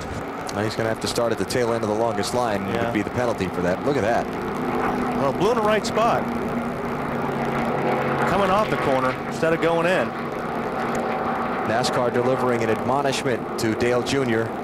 through the officials down on pit road about coming onto pit road at such a rapid rate of speed, saying it's uncalled for. All right, who's going to pit? Surely Ryan Newman's got to come in. Yes. Ward Burton going to follow. Matt Kenseth. Now, a lot of these guys, the guys that didn't stop under the last caution, but even a lot of the guys who did. Look at this. Most everyone is coming down pit road. 1, 2, 3, 4. Because you can make it from here on one more stop. That's why they're all in. 7 lead lap cars are all that stayed out, Marty. I don't know, one more stop's going to be tight for this 12 bunch as they have a lot of fuel spill out right there. A little bit tight for Newman. It's going to be a little wedge in the right side right there. 2 rounds in, it'll be 2 tires for Ryan Newman. Bill? Bill? Waiting for Jimmy Johnson to make his way down pit road. Jimmy Johnson didn't come in. He stayed out, Didn't Bill. come. Yeah. He stayed out. Man, you got to get every drop in right now. Every drop. And we saw Ryan Newman's crew waiting to be sure they got the gas tank full. All right, let's see.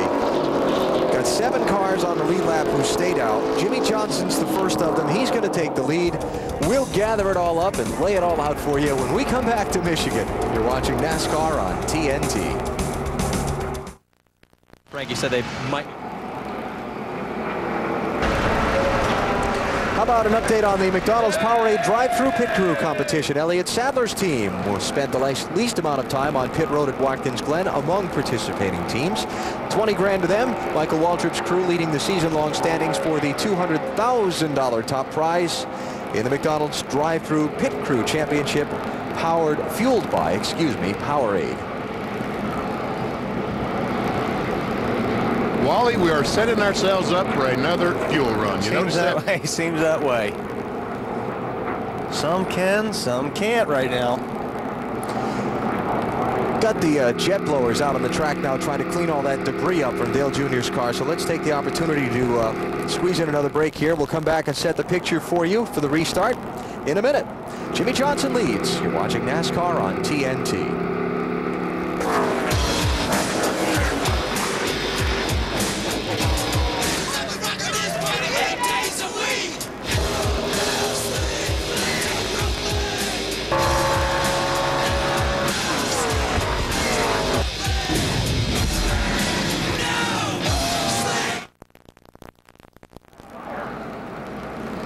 Asked you earlier our singular race talk poll question about your opinion on races decided by fuel mileage and pit strategy. And let's check how you voted. Love them, not crazy about them, doesn't matter. Oh, that's pretty even. Pretty close. I thought B would be about 60%. And you guys that voted for A, you're going to love this one because we just had more cars make pit stop. That's where we're going. Top off to make it on one more stop. All right, let's talk more about the strategy and fuel to the finish. Bill? Okay, Chad Knaus has been through all kinds of strategy here today. You can't make it with one more stop if you stop now anyway. You got to stop twice. Yeah, we're going to have to stop twice. You know, I feel like just about everybody will. I know some guys are going to try to stretch it, counting on cautions, but typically at this place you get a lot of green flag runs, and you know, hopefully everything pans out. We can get the Lowe Chevrolet in the top 10 today. All right, good luck. Thank you. Marty? Kevin Harvick had a great car, Bill. You in the same boat as the 48, Todd Barrier?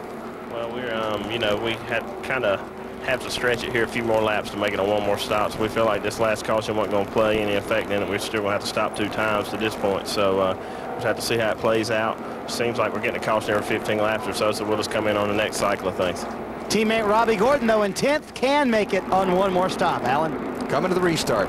He thinks he can make it on one more stop. Yeah. Here are the cars that topped off on 1 to go. Matt Kenseth, Ken Schrader, Joe Nemechek, Tony Raines, Elliott Sadler, who got back on the lead lap earlier, remember, Dave Blaney and Bobby Labonte. Those are the ones that just topped off the fuel. Remember the Matt Kenseth top off. All those guys are from 25th place on down. It's Jimmy Johnson leading, Kurt Busch is second. Jeff Gordon is trying to get back on the lead lap in that 24. You see Harvick just shoot through the middle of those cars, Kevin LePage and Sterling Marlin, to take over the 3rd position. Worked with us earlier, Jeff Gordon cut down a left front tire, had to duck onto pit road for an unscheduled stop at lap 50. Then the caution came out at lap 55. Traveling a lap down, he hasn't been able to make it up yet. And look at Kevin Harvick drive on the inside of Busch, a battle for the 2nd position. That Harvick has a great race car. This is a great race car. The same car he won Indy with. It's a money machine. Ooh, look out. Not going to have it up there. But that's what you have to do. If you're going to run the bottom, you got to drive in way, way, way deep going into 1, where the guy up on the high line doesn't have to drive in so deep because he's going to have more momentum up top, especially getting off the corner. Marty, what's happening with the 29 car? Well, Wally, earlier I talked to Kevin Harvick, and he said, you know, he learned a lesson about exactly what you're talking about. He said yesterday in the NASCAR Busch Series races, he falls behind Kurt Busch, now in the 3rd position. In that race, he had to save fuel. So what he did is he backed off earlier. He said, I had no idea that for 4 years, I was overdriving this racetrack. The lap times picked up yesterday, so that's what he wanted to do today. Back off a little bit earlier going into the turns. Those lap times will pick up, and your car will not be tight off the corner. You found the same thing, Wally? Yeah, you're absolutely right, Marty, but it's hard for a race car driver to do that here because this place is so fun and it's so easy to drive in deep that you almost have to have your crew chief or your spotter say all the time, hey, you're driving in too hard, you know, roll out of the throttle a little bit earlier. So it's just a driver's nature to drive in there really hard. It's one of the strangest phenomenons in racing to tell a driver, slow down to go fast. It really is, and it's hard to do. Look at how he is up high. The wall. Woo. I think he got a little bit too high there, BP. He got the marbles there, and that cost him a spot. Now you see him wiggling his tires to get all that garbage off those high Goodyears. And also trying to keep Sterling Marlin in the 40 car behind him. Well, he did get too high down there. Jeff Gordon was able to drive by him in the 24 car. Yep. So that's for third and fourth place now. Harvick slipping back a spot and trying to hold off Sterling Marlin with Michael Waltrip just behind them in fifth. Jimmy Johnson leading Kurt Busch by about a half a second up front. And here comes Ryan Newman now around Michael Waltrip for the number 5 spot. 12 car trying to come back to the front.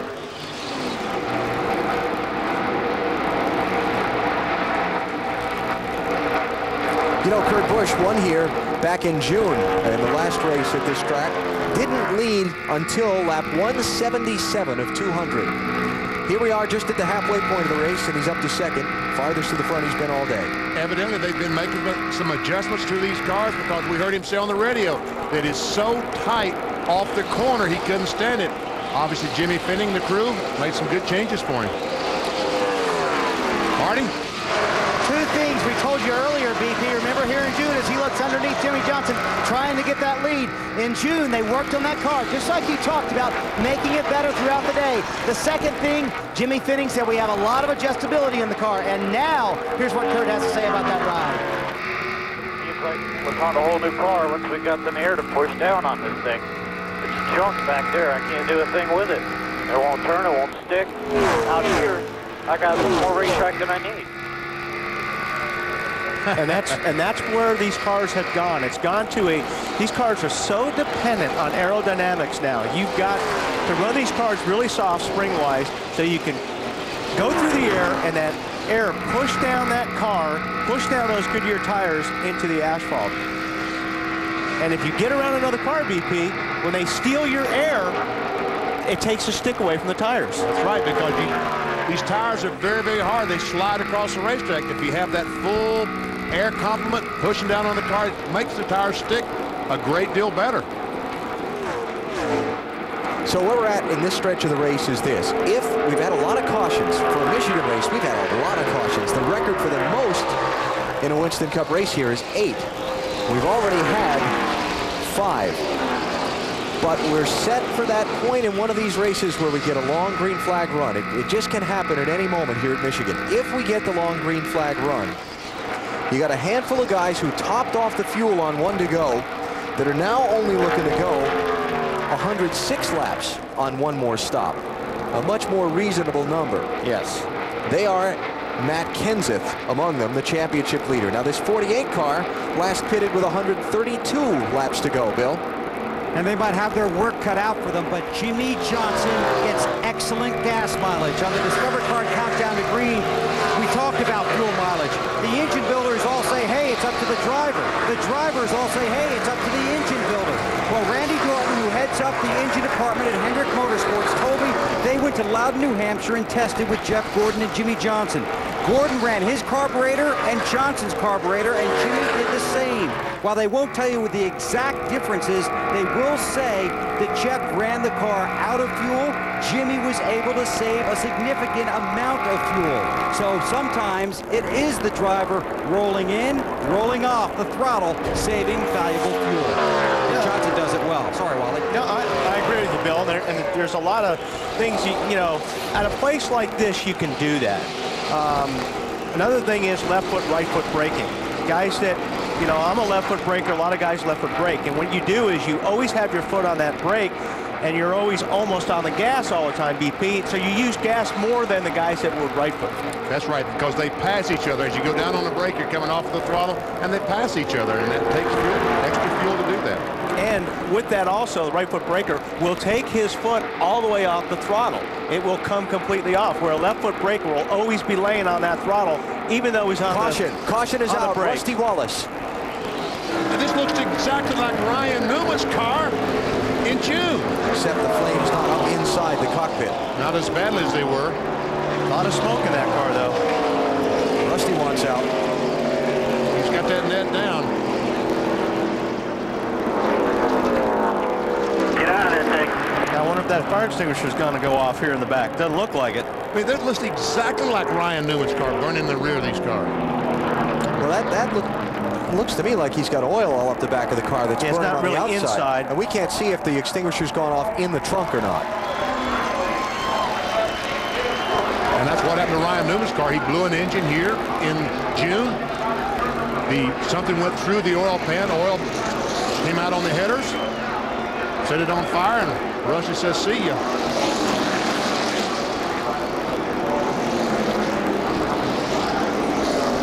They're going to close pit road because of where Rusty Wallace's car is, and they've got some safety equipment out on pit road as well. We'll take a break. We'll be back.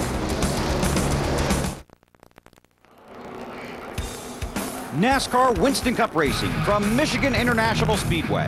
Brought to you by Chevy Trucks, the most dependable, longest-lasting trucks on the road. Discover Card, it pays to discover. Stacker 2, the world's strongest fat burner. Burn fat, crush cravings, and supercharge your energy. And Walmart, always low prices, always. Under caution, pit road still closed here at Michigan. Check your mailbox for a specially marked Valpak envelope, or log on to TNT.TV to register for a chance to win a VIP race weekend, including a meet and greet with Richard Petty, courtesy of Valpak and TNT. I'm going to rephrase that next week because I always stumble over that combination of words. All right, caution out for the 6th time here at Michigan because of Rusty Wallace having a problem going off into turn 3. Lost an engine. And I'll tell you what, there's probably a lot of oil on those front tires and rear tires, so Rusty did a good job keeping it out of the wall. And there's where something went through the oil pan. The oil gets back on the exhaust system, catches it on fire. And he can't see on top of that. Yeah, he can see nothing. I would imagine that they're directing, Earl Barber is probably directing him from the spotter stand where he can turn when he can't turn. Down to the start-finish line, beginning the bailout process here before he even gets the car stopped. Just knowing he wants out. Yeah, even though you're on fire and you're driving the car, you're unhooking as much as you can. So when you do stop the car, you can get out quick. Now, this somewhat similar to the situation that happened here in June with his Penske Racing teammate, Ryan Newman. But Ryan's got a little bit scarier as we look back on it. Watch the inside of the car. Yeah, we see the flame inside the 12 car. We didn't see that with Rusty's car. And Ryan's spotter, John Erickson, that day, directing him to where one of the fire trucks was parked at the bottom of turn 4, where he stopped, got out of the car, and the safety workers were able to quickly get there and extinguish the blaze. But doesn't this look exactly like Rusty's car when it stopped? Exactly. Here they come. Oh my goodness, we got race cars and pickups on pit road at the same time. And oil. Marty. What a crazy race, and here's to be some strategy to finish up this race. Kurt Busch comes down in 2nd place. He said, guys, I cannot lose track position. We are keying out front. Clean the windshield a little bit tight. Half pound on the right front. Kevin Harvick on the bottom of the screen in 3rd, 4 tires. No changes. Bill? Jimmy Johnson in the 48 car, chassis adjustment, and they're going to adjust the inner liner pressure to try and make the car handle a little bit better. Had some lug nut issues earlier in the race. Not this time. He's on his way. Almost got clipped by the 43. Well, the 97 took 4 tires, but I think there's probably a few of those guys in front of them that took 2, obviously. Matt Kenseth came in. Did he really? We talked about that he might be one of the guys that stayed out. They came in. There he is leaving pit road. Got 4 tires. Well, I guess you would need to take 4 tires because the next stop you're going to come in, you're going to want to only take fuel only or fuel and 2. So get the freshest left side tires on now so you don't have to worry about it for the rest of the race. Matt? The 0 car of Jason Leffler stopped about 8 pits away from when he stopped. He feels like something is broken in the drivetrain. Remember, they do have concrete pads here. For the Indy cars, he pulled away. The car never started to get up to speed, and it just rolled. He tried to roll it out of the way. Hard break for Jason Leffler. A great run going today. Some of the guys who did top off on the one to go earlier stayed out this time. Looks like Ken Schrader might be taking over the lead of this race. So we'll see what happens here when we come back to Michigan in just a minute. Let's check. How about Greg Biffle as your new race leader? All right.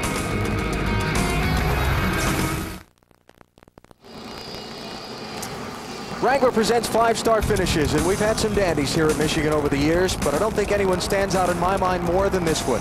1991, Dale Jarrett in the Wood Brothers car on the inside, Davey Allison in the Robert Yates car on the outside, to the checkered flag, and it was Jarrett beating Allison by inches to score his first career NASCAR Winston Cup win. Check it out.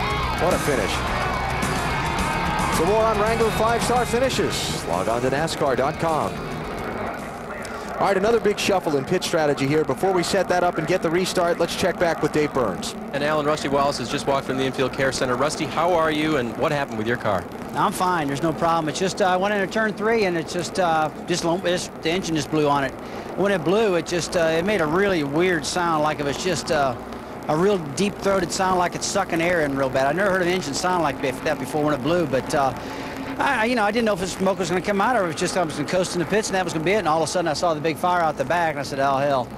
And then I saw a little bit down in the floorboard of the car coming up and felt a little bit of heat, and then it got real hot. Then it got a lot of fire. Not much in the car, though, but mostly everything under the hood and the back, and I just started bailing out at that point, And I reached down to try to pull the fire extinguisher and pulled it, and it just bent, and nothing worked. It wouldn't go off, so. And was Earl coaching you to a stop, too, as well, your spotter? No, not really. He was just saying, he said a little coaching at the top of the racetrack, but after that, it was just up to me to get it stopped, because I couldn't get out of the car unless I got the thing stopped, and it was in the grass sliding at that point. But, I just popped the stuff, popped the net, and bailed out. It was, you got so much junk hooked to your head nowadays, head and neck restraint stuff, cords, all kind of junk, and so I was waiting for something like that to stick and hold me in there, but it didn't. I got out okay. All right, good to see that he's all right. One other update, guys. Casey Mears did get released from the Infield Care Center without any injuries. I spoke with his father, Roger. He told me that Casey was good to go. In fact, he's not even sure he was fazed by it. He's ready to go racing again. Alan? All right, Dave, thanks. We are coming to the restart. Just heard Rusty talk about what might have happened to his engine. BP, want to show that to us? Alan, let's go inside our engine and show you. When the thing turns over like this, you see the connecting rod. Something happens, it breaks this rod. The pieces start floundering around inside the engine. This is the oil pan. It's just a piece of tin. It knocks the hole in the pan. The oil, the lubricants inside, comes out, sprays on the exhaust system. That's where the fire comes from. These pieces floundering around inside the engine. That's a cutaway of a Dodge engine that we have for you to play show and tell. Yeah, like a hand grenade going off. When those things blow, yeah. Yeah, a lot of the run jokes always, it's oil pan failure. Failure of the oil pan to hold the parts. Get ready. Exactly. Green flag. Greg Biffle is the leader. Ken Schrader is second. Elliott Sadler, remember he had a lap down earlier?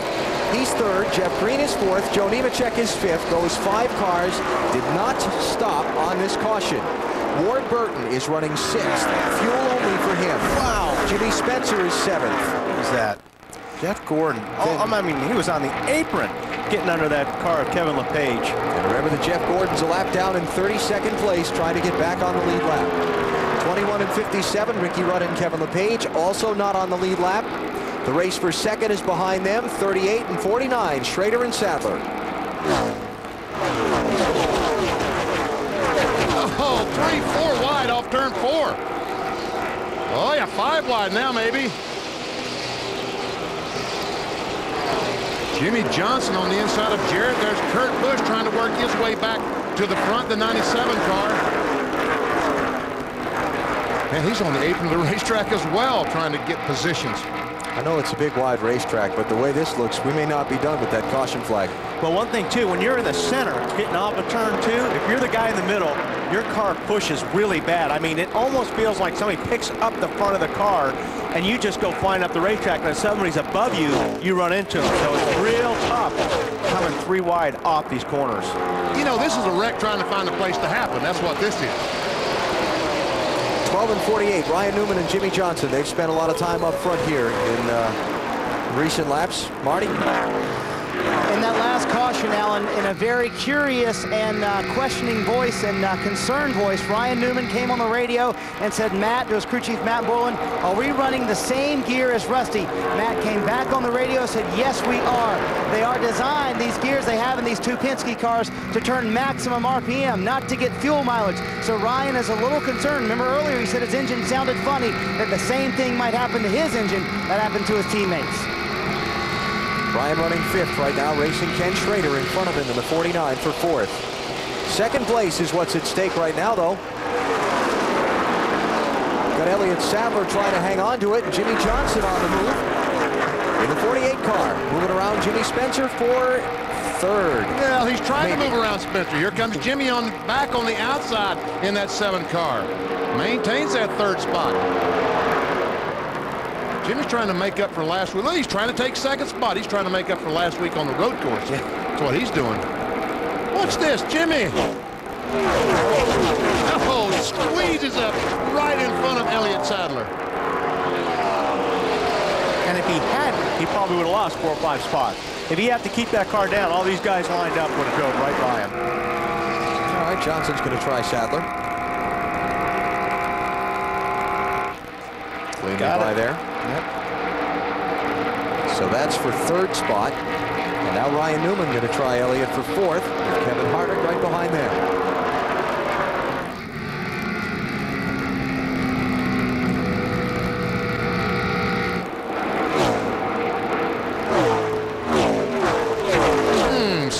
Ryan Newman squeezes up in front of Elliott Sadler. So does the 29 car of Harvick. I don't think there was room for a car there, but he somehow made it.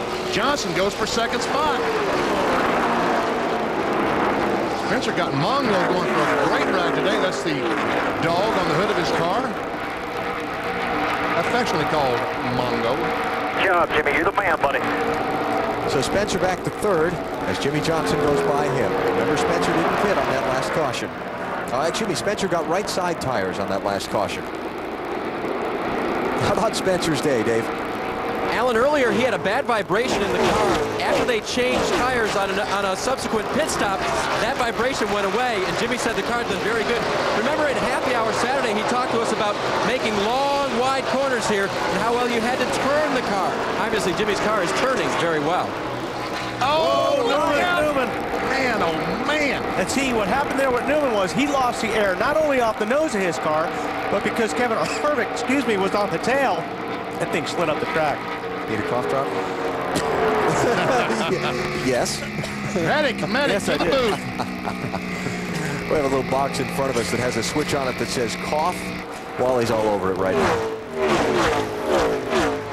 I'm back. There you go.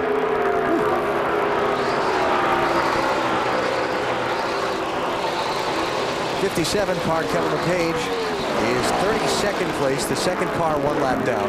Remember, he had an unscheduled green flag pit stop earlier that took him off the lead lap. Had a left side tire down on that car. Kevin Harvick on the inside of Spencer. Ryan Newman on the inside of LePage. It's 3rd place they're racing for.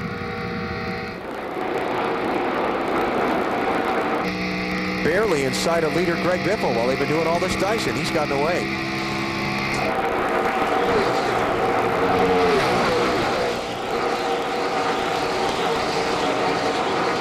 Kevin Harvick has led 34 laps earlier in the race.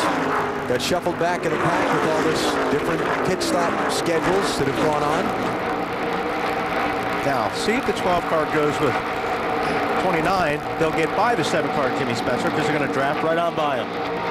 And you can see how that draft works as Harvick goes by, but here comes Spencer back. I'm surprised Harvick didn't move up the racetrack. Yeah, I am too. There he's got it. Harvick to 3rd. The Newman really helped 29 car of Harvick, but he couldn't capitalize on it himself. I'll bet you he tries here quickly. He'll try. Kurt Busch to come up and give him a push. Kevin Harvick was in downtown Detroit on Thursday when the lights went out. Now I know Busch, I think, will go with Newman. I don't think Kurt's going to help Jimmy out. I wouldn't think so. And whoa, push. Oh, now loose, now loose. Get off the throttle. And he's going to lose the spot.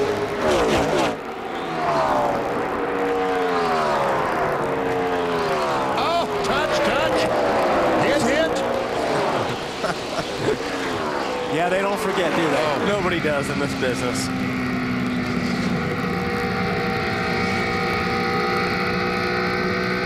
Kurt just wanted to hear his spotter say, clear, all right.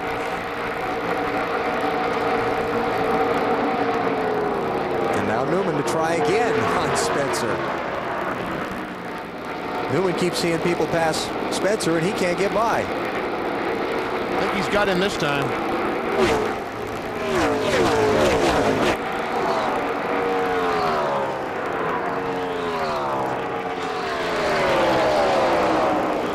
Here comes Tony Stewart. That's on Dale Jarrett for 8th place. And then he'll try and get 7th away from Elliott Sadler. Got his car working on the bottom pretty good right now, Bill Weber. Yeah, that 20 car moving along pretty well there now. Alan will have a better number than this. I had Tony restarting 23rd and 9th last time by, so just zipping to the front of the field. He said the car is better as we go along, just a little tight right now, but that's because he's in traffic, and they are set up with their pit strategy to put them in good position if this race stays green. Pat? Well, Bill, last night, Tony Stewart went to Knoxville, Iowa, watched the dude, Daniel Osowski, win his 3rd Knoxville Nationals, but Tony will climb back behind the wheel of a dirt modified on Wednesday night in New Egypt. Basically racing for a reason with Greg Zipadelli. 14 years ago, Greg Zipadelli's parents were visiting a friend in the hospital. On the 3rd visit, they inquired about a little girl across the hall. She was 3 years old. The nurses told them that she was badly abused, now a ward of the state of Connecticut. She was legally paralyzed and blind as well. His parents adopted her. Now 14 years later, little Tina, 17 years old, in special classes, but Greg knew firsthand what it's like to help a child that has problems, whether medical or learning disabilities. That's why he has chosen kids as his main charity, and that's how they're trying to raise money, using their passion for racing for his passion for kids. Matt talking about Tony Stewart forming a charitable foundation this week, the Tony Stewart Foundation, to raise money to support children, as are the cases Matt was talking about there a second ago. Tony Stewart goes by Spencer, moves into the 6th position, and we've seen Tony struggling back in the group, back in the field, but it looks like now that he has his car adjusted, and as Bill said, well on his way with his pit strategy to have a shot to win this race. Well, he's been on these tires and he's burned off enough fuel that maybe that car's starting to balance off for him here. Greg Biffle was gone from Jimmy Johnson until Jimmy got the 2nd. He's taken 5 laps to run him down from about 4 seconds back. And he's trying to take the lead away.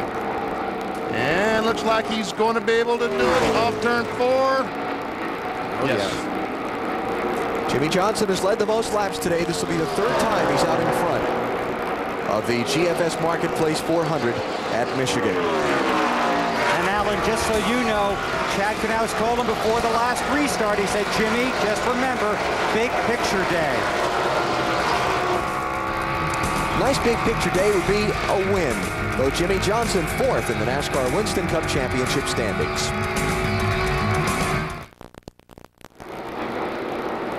NASCAR on TNT from the Michigan International Speedway, where Jimmy Johnson is the race leader with 69, make it 68 laps to go now. He's out in front of Greg Biffle by a 1.5 seconds. Kevin Harvick is 3rd. Here's the race for 4th.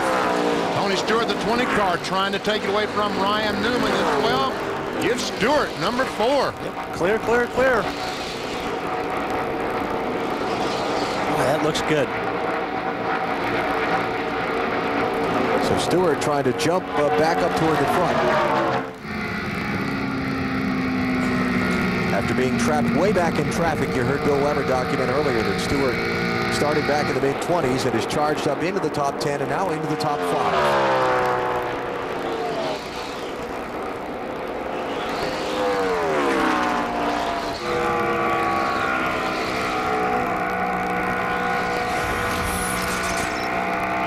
check who's led the race today. Little Denny lap leaders. Caution is out. Uh-oh, caution flag. Got a caution out for debris. See, Harvick and Newman also led laps, and here we go. Did Johnson take it? Or will Jeff Gordon get his lap back? Because they're way over there. Now Jimmy Johnson's in 4. He can't slow down that much to get Jeff. I mean, Jeff Gordon's just too far behind him. Yeah. See, Gordon just come into the picture there.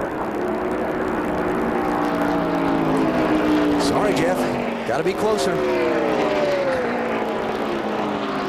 7th caution flag today. Well, one thing this does. Oh, I don't know. 66 laps. How many laps does the caution last? I don't think they can make it on one more stop. So, but they can stop, get 4 tires, and get ready for gas only on the last stop. Exactly. Put your tires on now, and then you'll just get a splash of gas. Although they won't listen to us. Oh, no, they'll change 2 tires or splash of gas this time, yeah. Shouldn't be that long in caution because it's just a piece of metal they're going out to pick up. But if they get the restart at 60 to go, let's say, somebody's going to come in and top off, and somebody's going to try it. Oh, they'll try. No doubt, someone will try. All right, guys on pit road are stretching the legs and loosening the shoulders because this track position here on this exchange of pit stops, this could be big. Hey, Bill, this is not a break for Tony Stewart because his car struggles after a tire change, doesn't it? Yeah, it'll be interesting to see what they do if they give him a little bit more air pressure, maybe to help him on the get-go there, Benny. But the good thing about where Tony is right now, he's not so deep in the field. So he can get, if he can get by the lap cars, he's going to be in a lot better air than if he was deeper in the field. And they are going to take a half pound of air out of the left rear on that 20 when he comes down pit road. We'll see what happens. Here they come. Stops will be with 65 laps to go. Jimmy Johnson, Craig Biffle, Kevin Harvick, Tony Stewart, Ryan Newman, the top 5 coming in. Matt Yoakum. And Greg Biffle in the 2nd position. He will be about 14 to 15 laps short of making it. They are going to pit for 4 tires. You see the handle in the back window. They're going to make a chassis adjustment. His car had gone to the tight side. Marty? 2 tires on the bottom of your screen for Kevin Harvick. They'll be about 10 laps short on fuel. Look at it, he's already gone. They'll come to 2 again at the end of the race, Bill. Rounded wedge in the right side, stops Jimmy Johnson short. 4 tires, slight air pressure adjustment. He follows the 31. Dave? Bill, Jimmy Spencer's crew put 4 new tires on that car. Just a tick loose for Jimmy. They went down on the track bar. I can't even say a thing today. Just a half a round. Just a slight adjustment for Jimmy. So 2 tires for Kevin Harvick and Robbie Gordon. And the running order is shuffled again. We'll reset it for you when we come back to Michigan.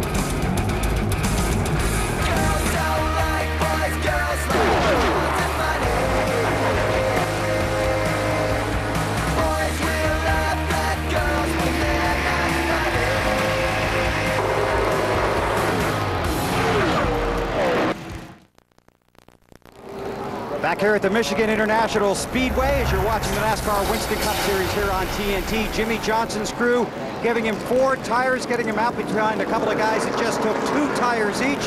Outstanding pit stop, and watch the reaction of this 48 bunch. 12.91 seconds on the stop. Those guys celebrate. Let's meet them. Chad Canals, crew chief, Rockford, Illinois. Ryan Dubois, windshield, Fairmont, West Virginia. Ryan McRae, front tire carrier, Highland, California. Corey Quick, front tire changer from Falls, Missouri. Chris Anderson, Jack Man, Tampa, Florida. Ron Malik, rear tire carrier, Franklin, Wisconsin. Ryan Pepe, rear tire changer, Orlando, Florida. Jim Pollard, gas man, Greensboro, North Carolina. Mike Knauer, catch cans, Cambridge, Maryland. Those are the guys that did it. You saw the pit stop. Now here's what it sounded like on the radio. You guys freaking rock! Great job, boys. Great job. That's exactly what we needed right there. Great job. They do rock, but they'll roll short 13 laps on fuel. They will have to stop again, as will just about everybody, Alan. Only 2 lead lap cars chose to top off the fuel on 1 to go. They were Joe Nemechek and Ken Schrader. Their teams brought them in. That would leave them 63 laps to go to the finish. That's a long way. Still got 30 cars on the lead lap. Kevin Harvick and Robbie Gordon in the top 2 spots with only 2 tires on their pit stop.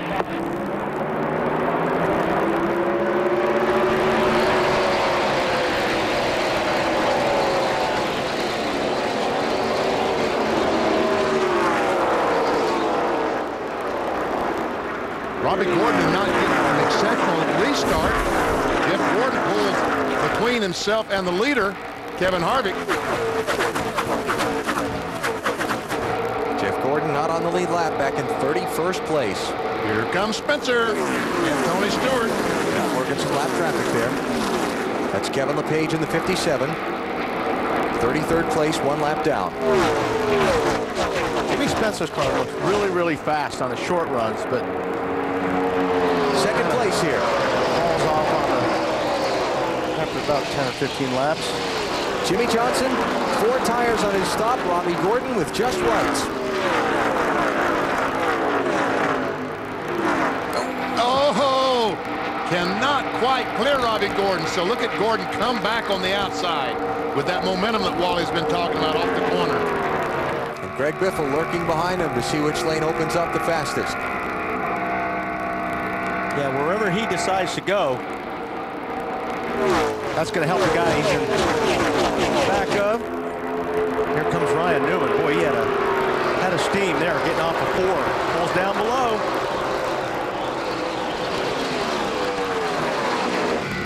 Second and third, 4th and 5th. Ryan Newman. Oh, 1 car up in smoke, turn 1. Oh, Bobby Labonte. Caution's out. Oh, what a great job he did getting up, getting the car slowed down and not getting in the wall. Good job, Bobby. Or lucky Bobby, one or the other. I'll go for the good job. The man who started on pole today. His struggles over the summer continue. He's not going to let Jeff get his lap back. No, and I'll tell you why. Because Kevin Harvick is 5th in the championship standings, and Jeff Gordon is 3rd. Look here. Yeah. You got him a lap down, keep him a lap down. Of course, there were always those comments after Sonoma, too. For Bobby Labonte, had that terrific spring, but then got into the summer months. Was 255 points out of the lead after the Daytona race, Independence weekend. Had the crash and the fire at Chicago, an engine failure at Pocono, finished 22nd at Indy, 14th at Watkins Glen. And he's going to the garage today probably to finish about 35th or 36th. And from those 255 points behind today, he was 526 down coming in, and he's going to be in an even bigger hole by the time they tally it up at the end of the day. Now then, when they come by by pit road, 59, it'll be 58 to go. That's right. How many guys will stop, top off, and how many guys can run 58 laps? Boy, those poor crew chiefs. This is why they make the big bucks, trying to make these decisions now. I don't know that they're still within their window. Obviously not. Now, so far no takers. Kurt Busch faked. Looks like none of the front running cars are going to come in. Under caution here at Michigan International Speedway.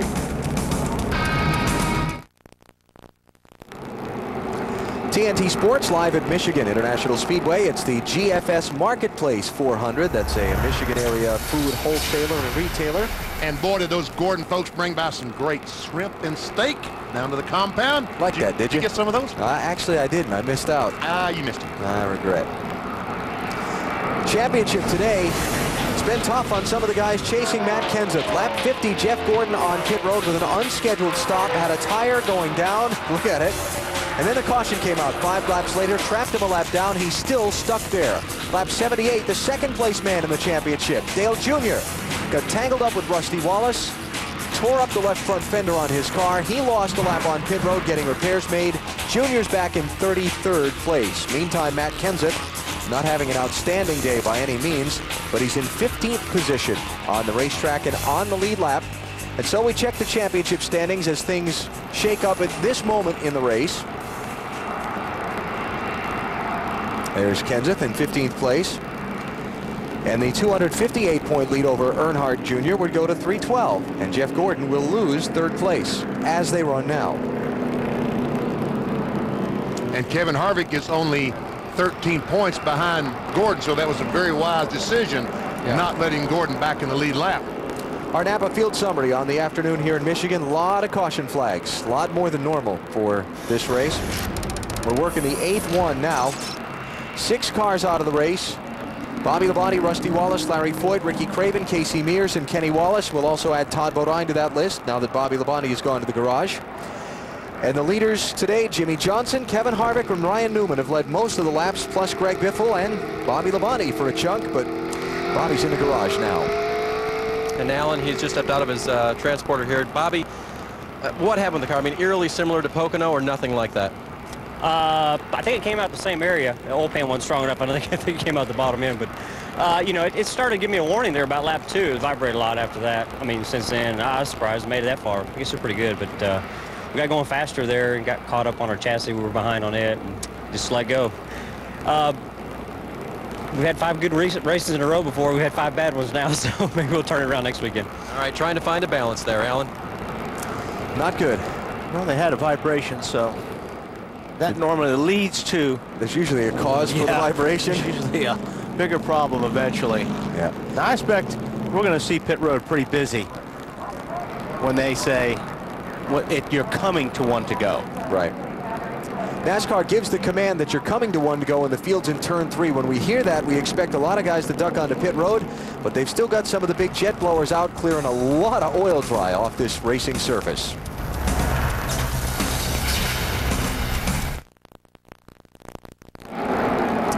We know drama today wrapped around how many laps we have left, this extended caution flag, and who's going to come in and top off the fuel as we come back to Michigan International Speedway. How about your championship leader? Matt Kenseth, they're within their window. He's going to stop, get some tires and fuel, and be good to go to the end. Now, if about 15 or 20 guys stop the next lap, he's going to have track position, so that was a good move. As soon as he got within that window, he said, I'm on pit road. Good move by Robbie Reiser and that crew.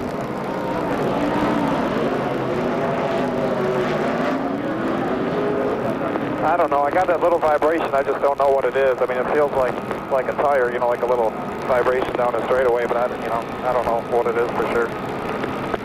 That's what he said while they were riding around under caution before he came into pit road.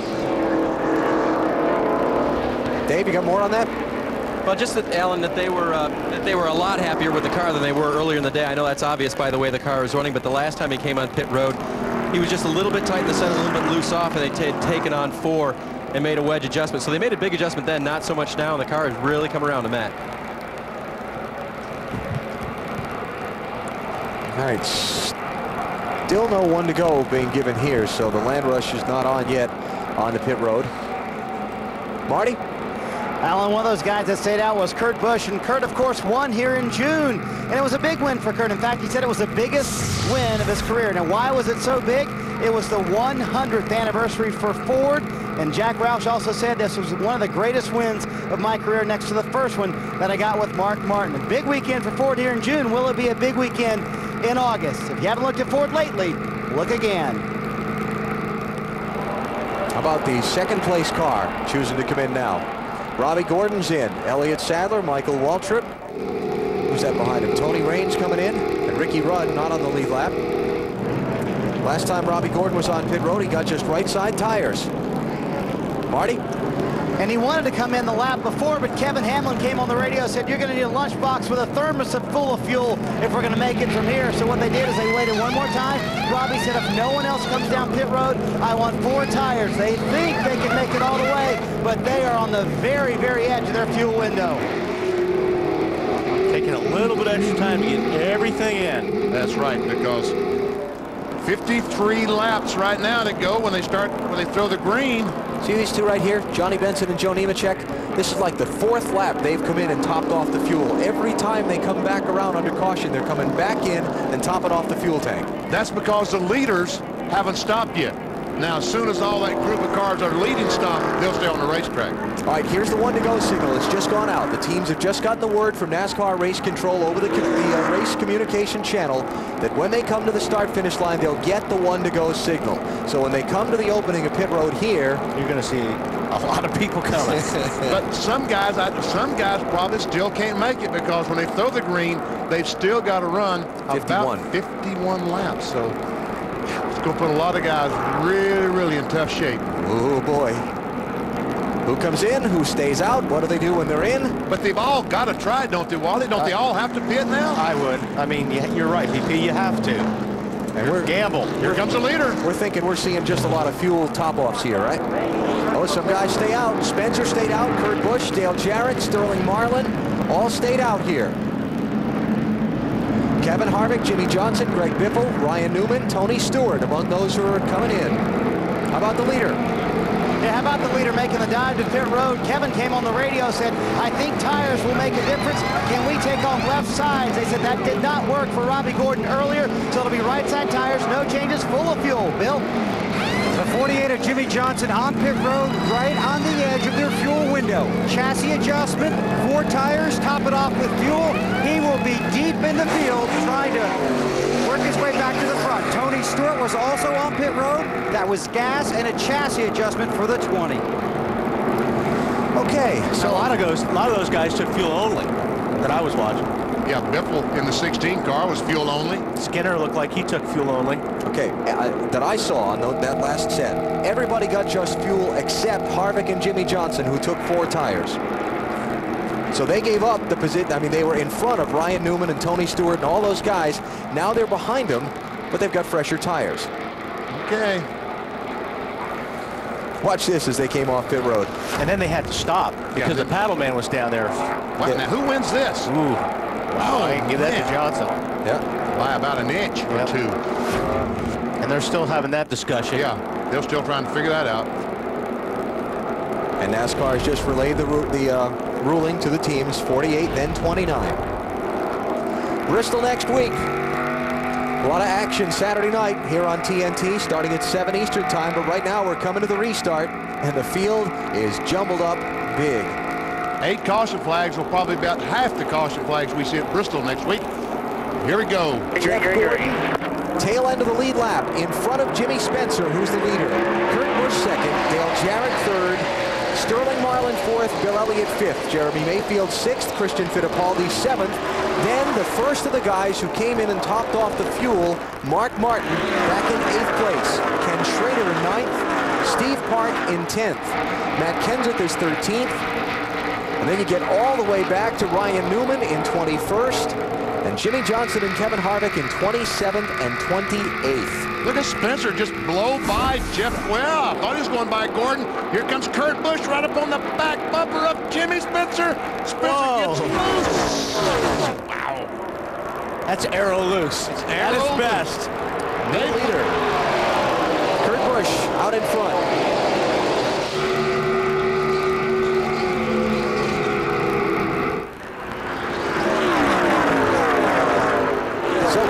Takes over the lead for the first time all race long. Remember, back in June, he didn't lead here until lap 177. The checkers fall at 200. He won back in June. How about the leader, Marty? Doing pretty good, and when he raced with Jimmy Spencer there, it might have been a little bit of payback. Earlier, Spencer came into Kurt Busch, caved in his right front fender a little bit. They've had a bad push ever since. Kurt told Jimmy Fending on the radio, if I can get to the front, I can live with it, but behind other cars, it's absolutely terrible. I have to take advantage of this restart. Oh, we got smoke out of the 88 car. I think that was just laying on the tire laying on the right front fender. Boy, he drove the car in the corner so hard. Man. Laying all over that. It's been a miserable season for Dale Jarrett.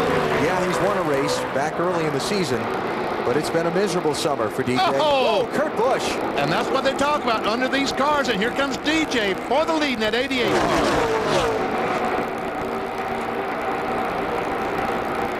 They talk about rhythm and run away from him now. I think so. 8th leader today, Dale Jarrett. Look at that. That is a lot of smoke. Saw Rusty Wallace doing that in happy hour yesterday. If he bounced off somebody earlier and has that right front pushed in a little bit. Or you think it's just the top of the fender? I think it's the top of the fenders. Hitting the tire. I just think he's driving the car down in the corners. Oh, looky here. Whoa. And there goes Biffle on the outside, making it 3 wide, trying to go on the outside of, look at this. 1, 2, 3, 4 wide. Man. And Mark had to just jump out of the throttle there because he was in the worst spot right there. Harvick and Johnson try to charge back up through the field. Ryan Newman there also. Harvick's up to 11th. Restarted 28th just a couple of laps ago. Look at Biffle right in the middle. Careful, Greg, not a good spot. Wisely backed off the gas. DJ still trying to put the 24 car lap down. Here comes a 97. And the 7. And the 7. Yep, Jimmy Spencer. Jeff Gordon desperate here to stay in front of the leader. If he can get in front of the leader and come in and get 4 tires, he can make a charge and make something on it today. But he just can't be in front of the leader when the caution falls, it seems like, despite all the yellows we've had today. DJ. Oh, man, he's grinding that front air dam off the car. With soft springs and everything. Boy, I can't believe. It just tells me how hard, how much DJ wants this, how hard he's driving that thing, Marty.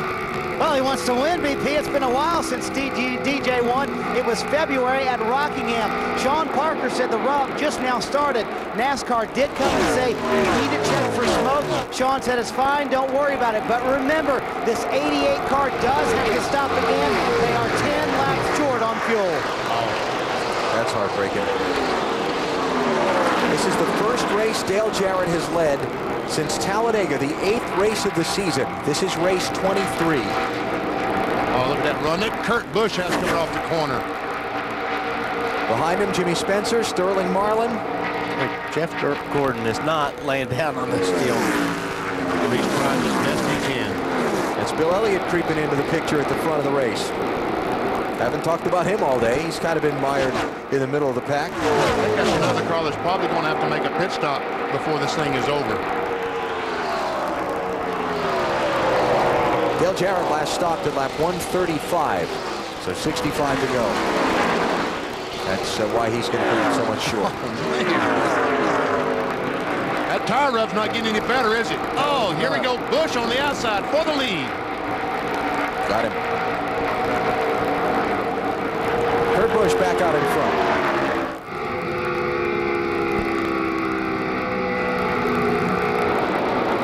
Kurt's going to run high. DJ's going to run low.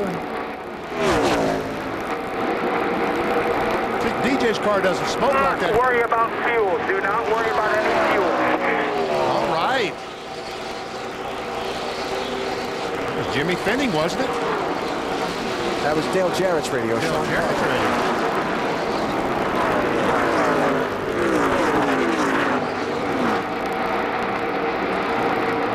Wow, what a little stretch of race this has been. The running order jumbled up. Some of the guys that were up front earlier trying to come back through the field. Ryan Newman has gotten back by Kevin Harvick. That's 9th, 8th, 9th, and 10th.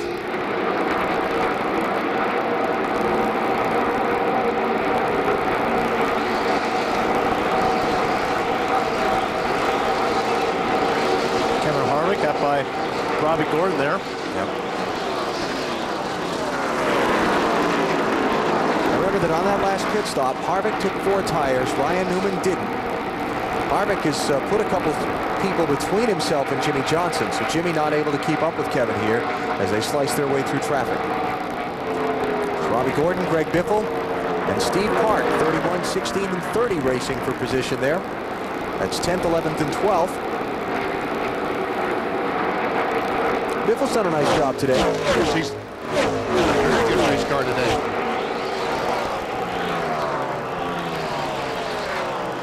Been a track of very mixed results for Greg Biffle. 2 Craftsman Truck Series starts here, won them both. 2 NASCAR Busch Series races here prior to yesterday. Didn't finish either one of them.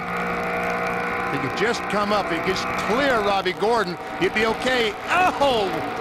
I don't know if he was clear or not, but he moved up anyway.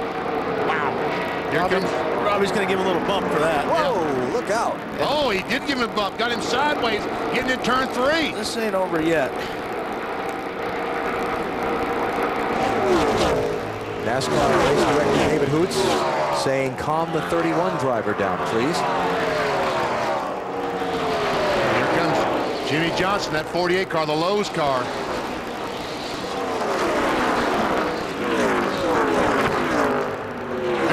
Looking good for that 48 car. Yeah, not just for today, Benny, but for the big picture. Chad Knaus had to put 4 tires and top him off with fuel because they're running for the championship. Could be a big day for him here. Jimmy Johnson restarted in the back of this pack, restarted 27th and has climbed into the top 15. Similar story for Tony Stewart, restarted 23rd, now inside the top 15. He said the car is still sliding around. The last chassis adjustments did not tighten the car the way Tony wanted. Roger Purcell is the engine tuner for the 20, works under Mark Cronquist at Joe Gibbs Racing. This morning I walked into the garage, I said, what are you doing? He was sitting on the floor. He said, I'm worried about fuel mileage.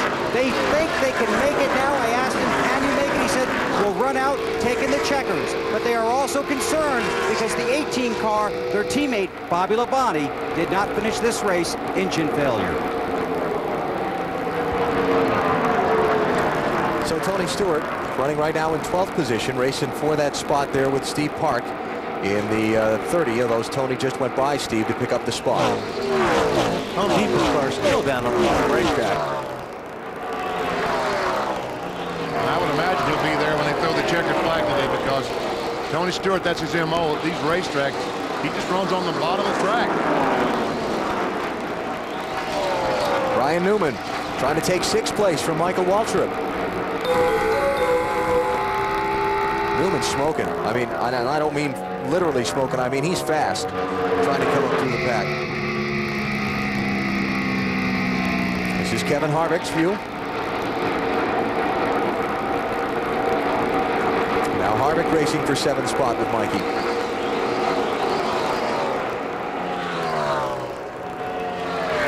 Kevin Harvick, I started this story a minute ago, and then we jumped to something else.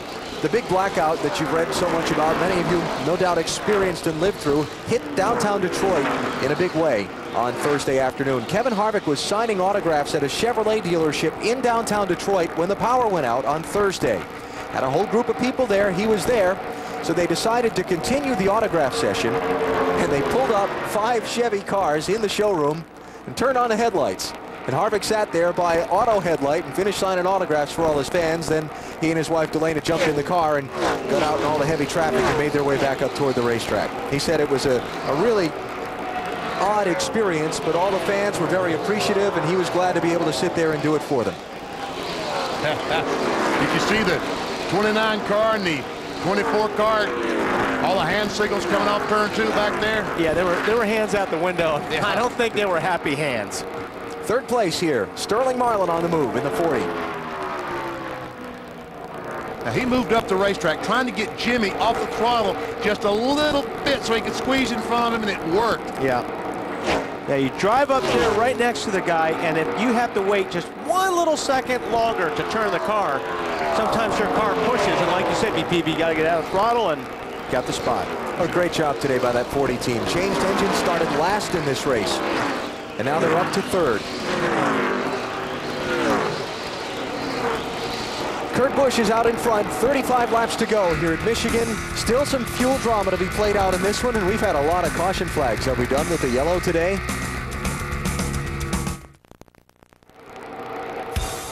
NASCAR Winston Cup Racing from Michigan International Speedway, brought to you by Ford.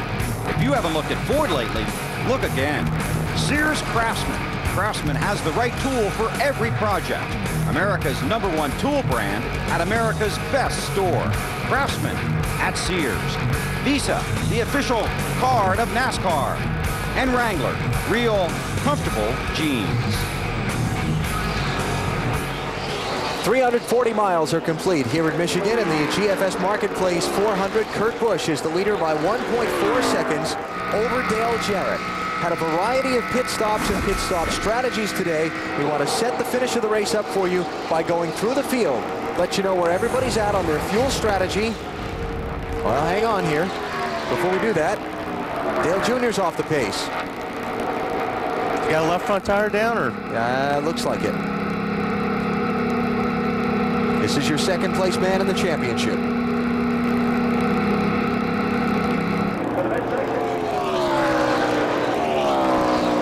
All right, Matty, how about it?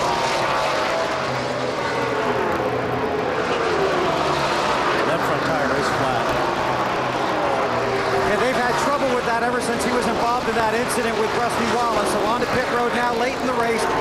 Right side tires around to to the left. Left front is definitely cut. So more problems for Junior, losing a lot of points today. All right, sorry about that, Bill. So Dale Jr. right now in 33rd place.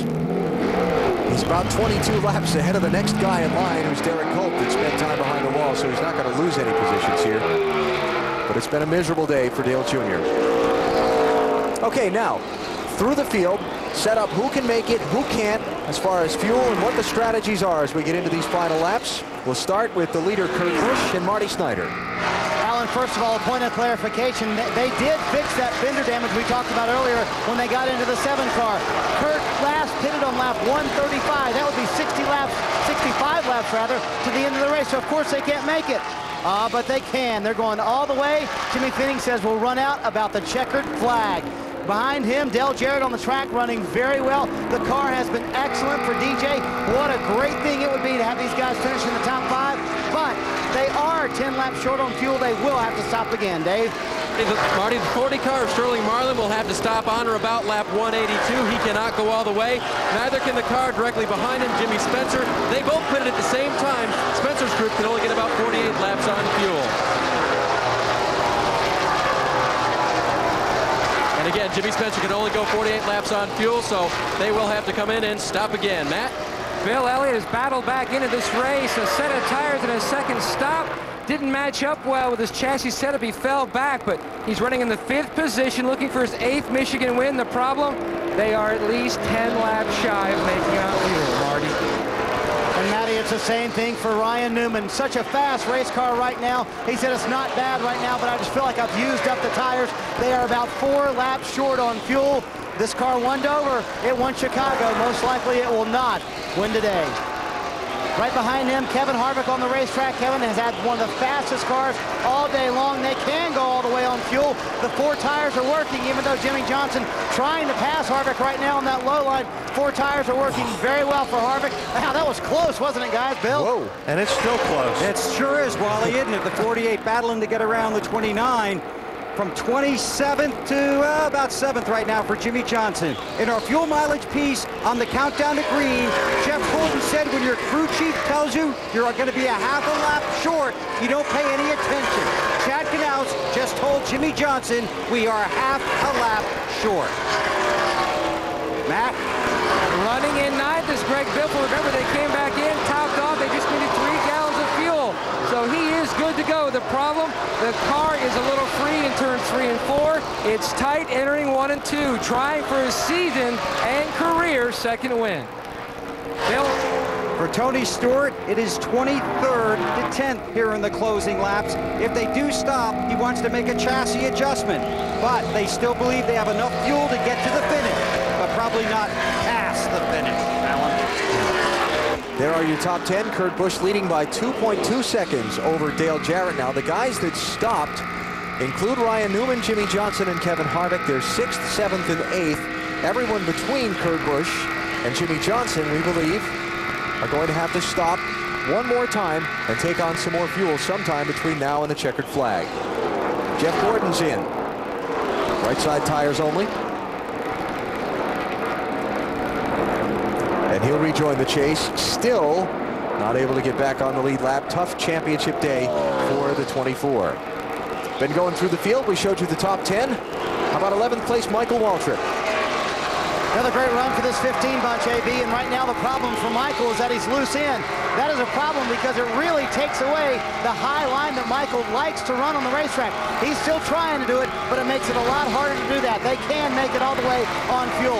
How about this run for Steve Park in the 12th position right now? The car very good for Steve right now. They've had a little bit of a tight race car most of the day. They have gotten up there by some great pit strategy, and they can too go all the way on fuel. Behind him on the racetrack is the car of Robbie Gordon. Shame this car has fallen off here in the last little bit. The car way too loose for Robbie right now, running in the top 5 for most of the day, but 13th on the track right now. They too can make it all the way on fuel. Maybe they'll move up a little bit more after that.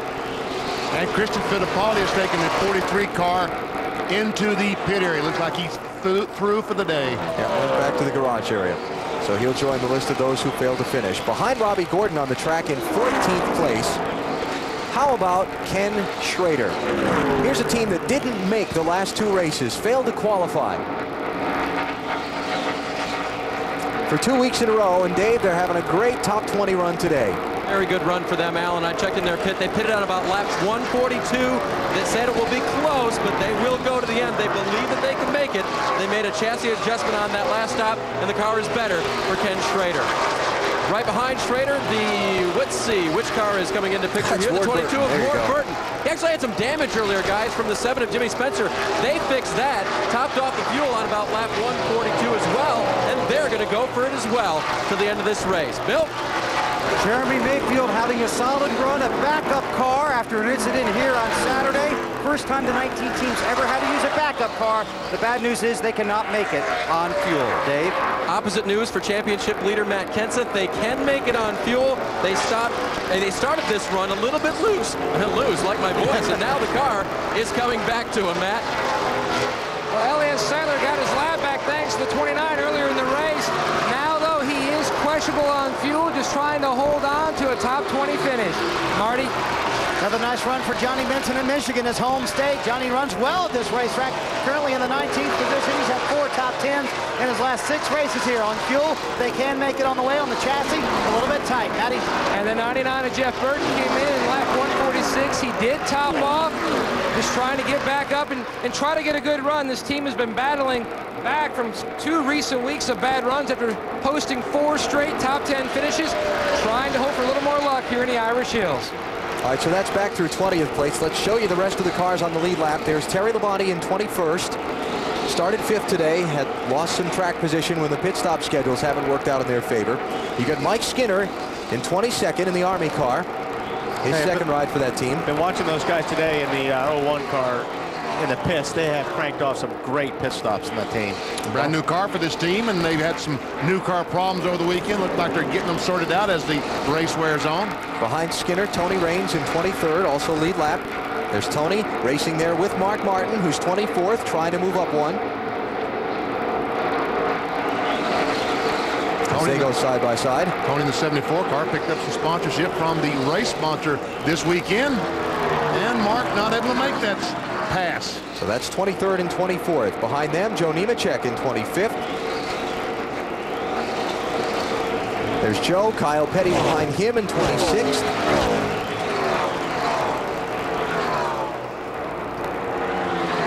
And the last 2 cars on the lead lap, Jeff Green in 27th. There's Jason Leffler back on the track after they had to change a rear end gear. Remember, he had problems on a pit stop earlier. And then you've got Jeff Green and Dave Blaney as the last 2 on the lead lap. So we go 28 deep on the lead lap as we close in on the finish of this one.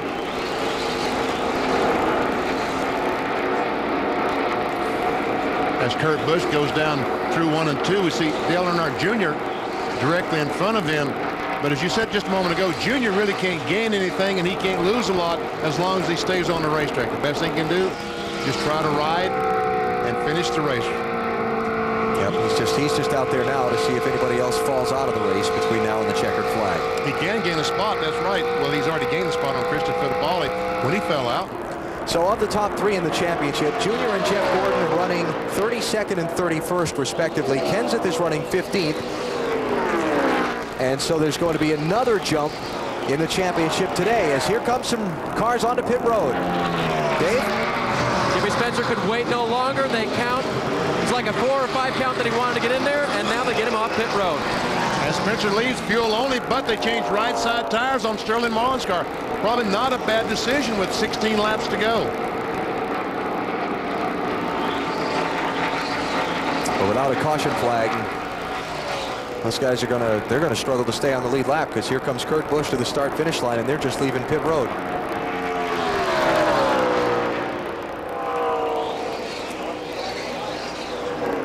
So I was talking about Matt Kenseth and the fact that his championship lead is going to take another big jump here today. Been a lot of discussion. Does the system used to determine the NASCAR Winston Cup champion need to be changed? And a lot of that discussion prompted by the fact that Kenseth has got such a huge lead so far this year. We spoke with Matt earlier in the weekend about it. He said he's not sure why the cry to change the points, and explains his reasoning. that I think everybody right directly behind us has only won one race also. So it's not like the second, third place guy have won 6 or 7 races and they're still trailing us. They haven't. So, you know, I feel good about what we've been doing. I'd like to win more races. We're doing everything we can. But, you know, everybody out here wants to win races and everybody's doing what they can. And as tight as all the rules are now and as close to the same as all our cars are and how good all the teams are, it's tough to be able to win a lot of races. Very valid point. It is a very valid point. The guys that have won a lot of races, like Ryan Newman and Kurt Busch, have fallen out of 4 and 5 races. Bill Elliott, 9 car. And Bill Elliott in. Rodney Rhodes was told just to fill it, Bill to go on the jack. They only needed a few seconds. They took on right side tires as well. So waiting to see when Dale Jarrett comes onto pit road and gives up 2nd spot. And if Ryan Newman comes in and gives up 3rd. And if Kurt Busch has enough gas to make the checkered flag. Yeah. 65 laps.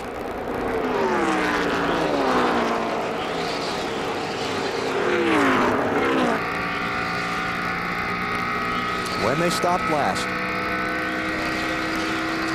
Wow. It's hard to believe that Kurt Busch can run 65 laps, 130 miles. I would say Harvick and Johnson's crew chiefs are telling their drivers, nah, he can't make it. Don't worry about him. Yeah. Don't worry about Kurt Busch. He'll run out. Sure.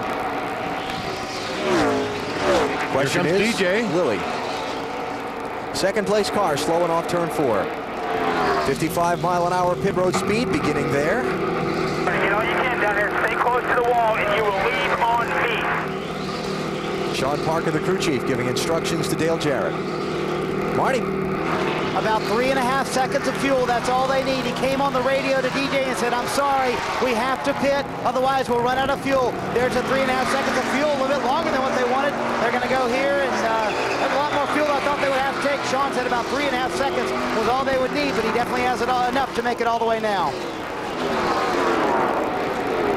So we'll see where Dale shakes out when he comes back up on the track. Bill Elliott and Sterling Marlin, we saw a minute ago, are back up in 25th and 26th places by having to make the splash and go stops.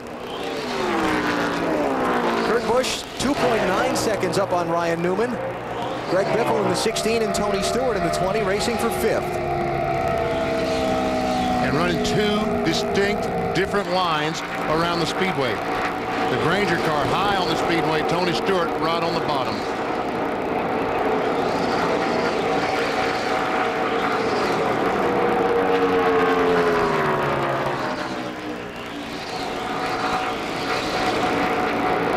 Greg Biffle, his only Winston Cup start here at Michigan back in June resulted in a 31st place finish.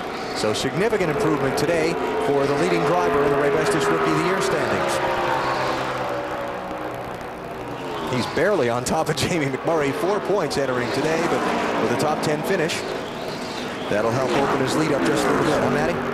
That's exactly what he had in his mind earlier in the race when they were questionable on fuel. He told Randy Goss, look, don't get us so close on the gamble that we run out. We need to come out of here with a top 10 finish, even better, hopefully a top 5. That's what he's hoping for today. Remember, he won back in Daytona. Only one top 10 finish since he won at Daytona. That was a 10th in New Hampshire. Biffle running 6th right now after Tony Stewart finished the pass.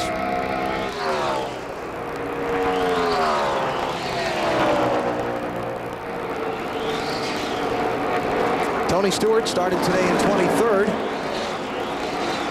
Has not led. Moved to the front, went toward the back, moved toward the front. They just kind of shuffled up and down the standings all day long. You know, Manny, I wonder if these fuel pressure gauges anymore even work in these cars the way these pickups are.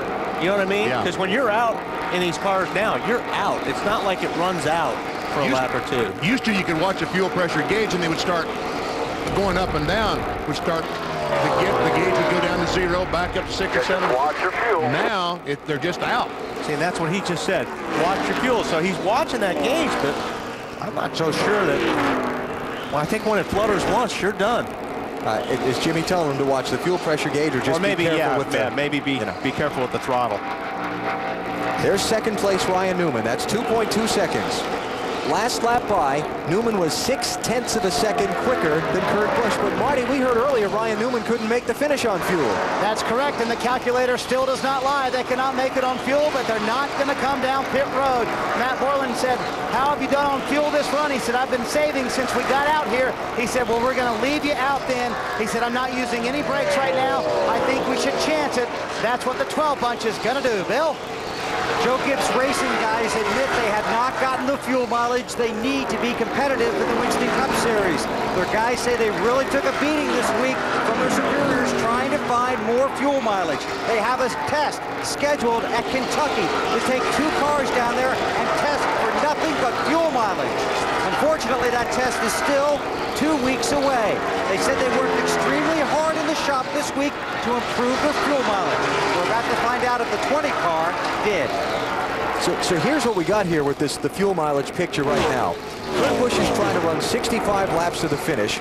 Ryan Newman pitted at the same time Kevin Harvick did, but says he can't make it. And Harvick running third might be in the catbird seat if the 97 and the 12 run dry.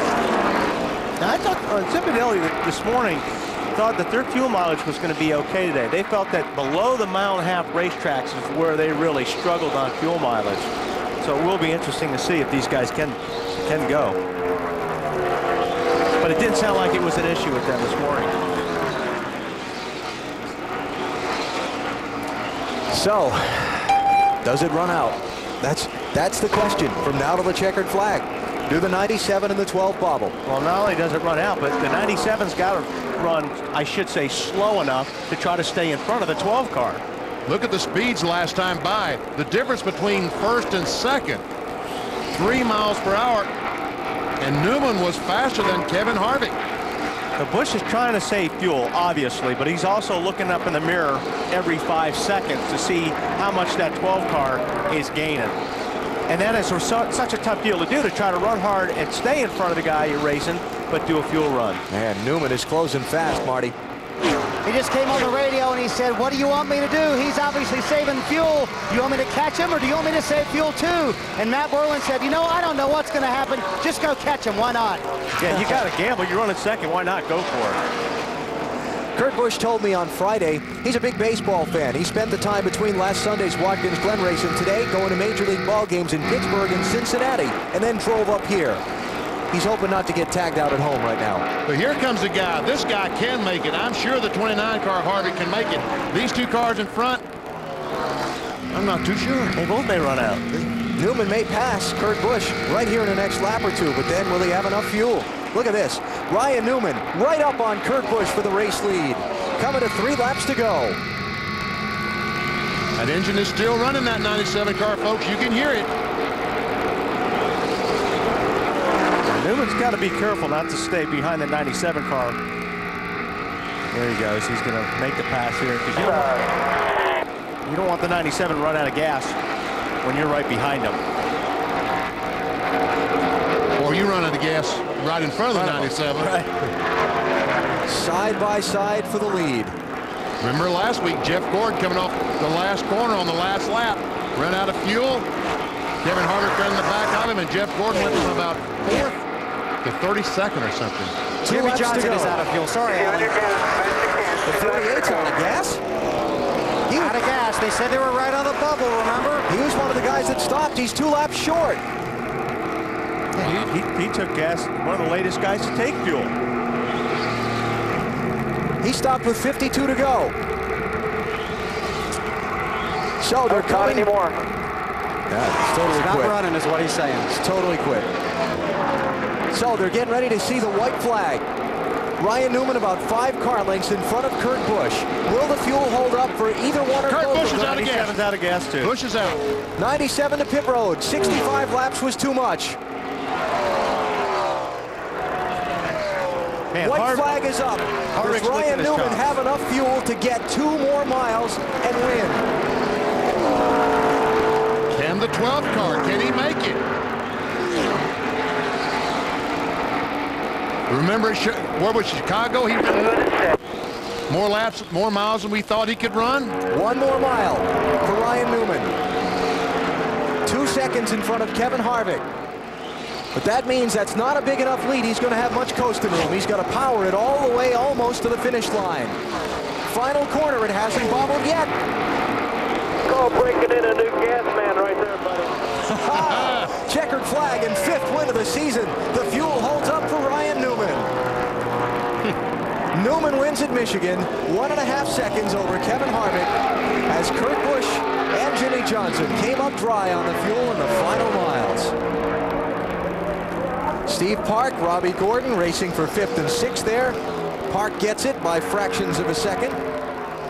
Great job, everybody. Great job, everybody. That's unbelievable. Ryan Newman topped off the fuel with 52 laps to go. He made it to the checkered flag. This team never ceases to amaze me, the things that they can do to pull off victory. And it's still running.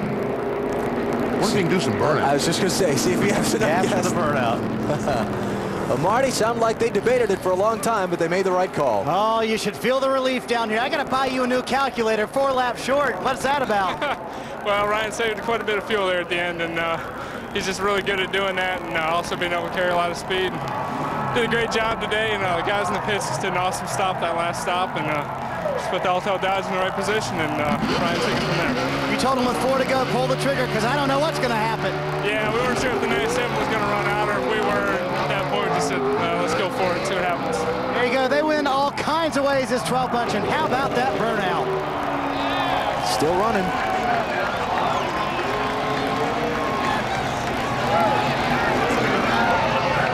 Now we can't see. So Ryan Newman picks up his 6th career win in just his 67th start. These guys are hot. First win in just 5 races here at Michigan, and gives Dodge its 5th victory here in the hometown of American auto manufacturing. Kurt Busch, by the way, after coming onto pit road and getting that splash of fuel, wound up 18th. Jimmy Johnson, and we heard from Bill Weber all day about Chad Knaus talking big picture, big picture. Jimmy Johnson wound up 27th. But it's all Ryan Newman today here at Michigan. Took the lead for the final time. He's going to rub their nose in it, and he's going to drive to victory lane. Took the lead for the final time at lap 198. Led the final 3 circuits of this one. Newman out in front 3 times today for 32 laps. Jimmy Johnson led the most laps, barely, over Kevin Harvick and Kurt Busch.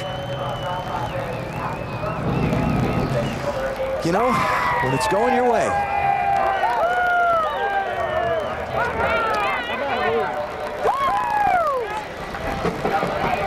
South Bend, Indiana hometowner, 25 years old.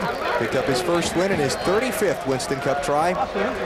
He's won 2 of the last 5 races coming in, so now make it a 500 batting average for Newman and his team. 3 of 6. They are hot this summer, and they still have to be wondering what might be in the championship, if not for that spate of races in the spring, where it seemed like they couldn't get to the checkered flag. Talking about being hot. I think he was a little bit warm inside that car. 150,000 on hand, waiting to salute the winner as he climbs from his car in the victory circle.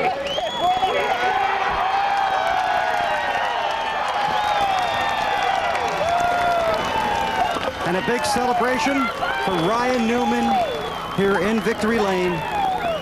His 5th win of the season. You're going to need a towel there, aren't you? Gatorade Victory Lane's pretty awesome, isn't it? You got to thank Alto, Mobile One, Sony, all their support. You got to thank your fuel guy for packing it full, don't you? Yeah, the guys did an awesome job. He's a new fuel man this week, but just great job. Thank Dodge for all their support. It's really awesome. Feels really great. Tell me about the communication about deciding to follow or make a run at the 97 or save fuel. I heard he was going to be pushing his luck more than what we were, and I knew we had an awesome race car, but it's just a matter of pushing the issue and going for it. If he can make it, I wanted to win, but I didn't want to settle for second knowing that we've had enough fuel to make it. I'm told this is Roger Penske's 50th NASCAR Winston Cup victory. Yeah, it's awesome. It's an honor for me to be in the position to get that for him. A lot of work by Rusty Wallace, Bobby Allison, Mark Donahue, and among others. So just really feel great to be in this position. Congratulations. Thank you. Ryan Newman is in Victory Lane again. Marty? Kevin Harvick is not in victory lane. Do you feel like you had the best car today, Kevin, and the best car didn't win? Well, I don't know about that. Our car was probably the best car at the end, but Ryan got away from us there at the beginning of the running, actually passed us, so he earned it, and just really proud of this GM Goodwrench Chevrolet coming on strong in the points and running up front and leading laps, and that's what we got to do to stay in contention for these points. 3 straight top 5s for this race team on a strong move. Alan? Check out how they finished today here at Michigan.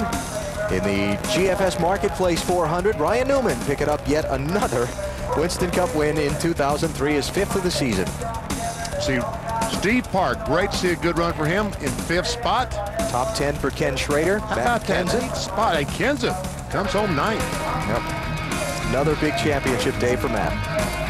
And like you said before when we heard from him, there's Kurt Busch down at 18th. Like he said before, it's as much due to other people having problems as it is what they've been doing. Because you'll find the contenders back in the pack. There's Jeff Gordon in 30th position, Jimmy Johnson in 27th. Guys in the top 5 in the championship run. Still not yet to Dale Jr. There he is, 32nd place. He pulled off in the final couple of laps when he had nothing to gain. Bobby Labonte back there in 37th. Yeah. And Kenny Wallace and Todd Bodine involved in a scary crash earlier in the race. Both were okay, but a frightening moment for them back at lap 64. Championship standings, it was 258. Kenseth the junior coming in. It's 329 now. Jeff Gordon, 461 points back. And Jimmy Johnson, by having to stop for fuel, goes from 4th all the way back to 6th. And the one time today was in front of Jeff Gordon in 3rd. Well, it's on for Michigan next weekend to Bristol. Can't wait. Thunder Valley to start Friday with NASCAR Busch Series Racing, presented by Cat Rental Stores at 7 Eastern Time. Saturday night, it's the Sharpie 500 on TNT. We'll start with Discover Card Countdown to Green at 7 o'clock Eastern Time. That's next weekend here on TNT. Plus, we'll have Bud Pole qualifying for you at 3 Eastern on Friday afternoon. Our championship leaders with Matt Yoakum. And he talked about it in the countdown to green, from the back to the front, Matt, another top 10 finish. Yeah, it was great getting that finish. We just we ran so bad today. We had a 15th or 20th place car and got lucky and finished 9th with it. So really disappointed. Last couple weeks we haven't ran as good, but my Dewalt guys did a good job of keeping me in there, and we were slow and steady today, which isn't really what we're after. But we just missed it. We thought we were really getting happy hour, and all day I just couldn't get the front end to work like it needed to, and because of that we had to crutch it with the back end, and we just couldn't get either end gripped into the racetrack and just struggled with it all day. But that's what he needs to do to win that championship, 9th for Matt Kenseth. Another strong day for Matt Kenseth, and he takes the championship lead on to Bristol. Those guys have been phenomenal. Matt, Robbie Reiser, the entire crew. Next on TNT, on the East Coast, Conspiracy Theory and the movie Pay It Forward on the West Coast. 150,000 here at Michigan International Speedway today. We talked about fuel mileage. Would it decide the race? You know what? It did. Ryan Newman's held out. Kurt Busch's did not. And Ryan Newman is in victory lane celebrating his 5th win of 2003. See you next weekend from Bristol. You've been watching NASCAR on TNT.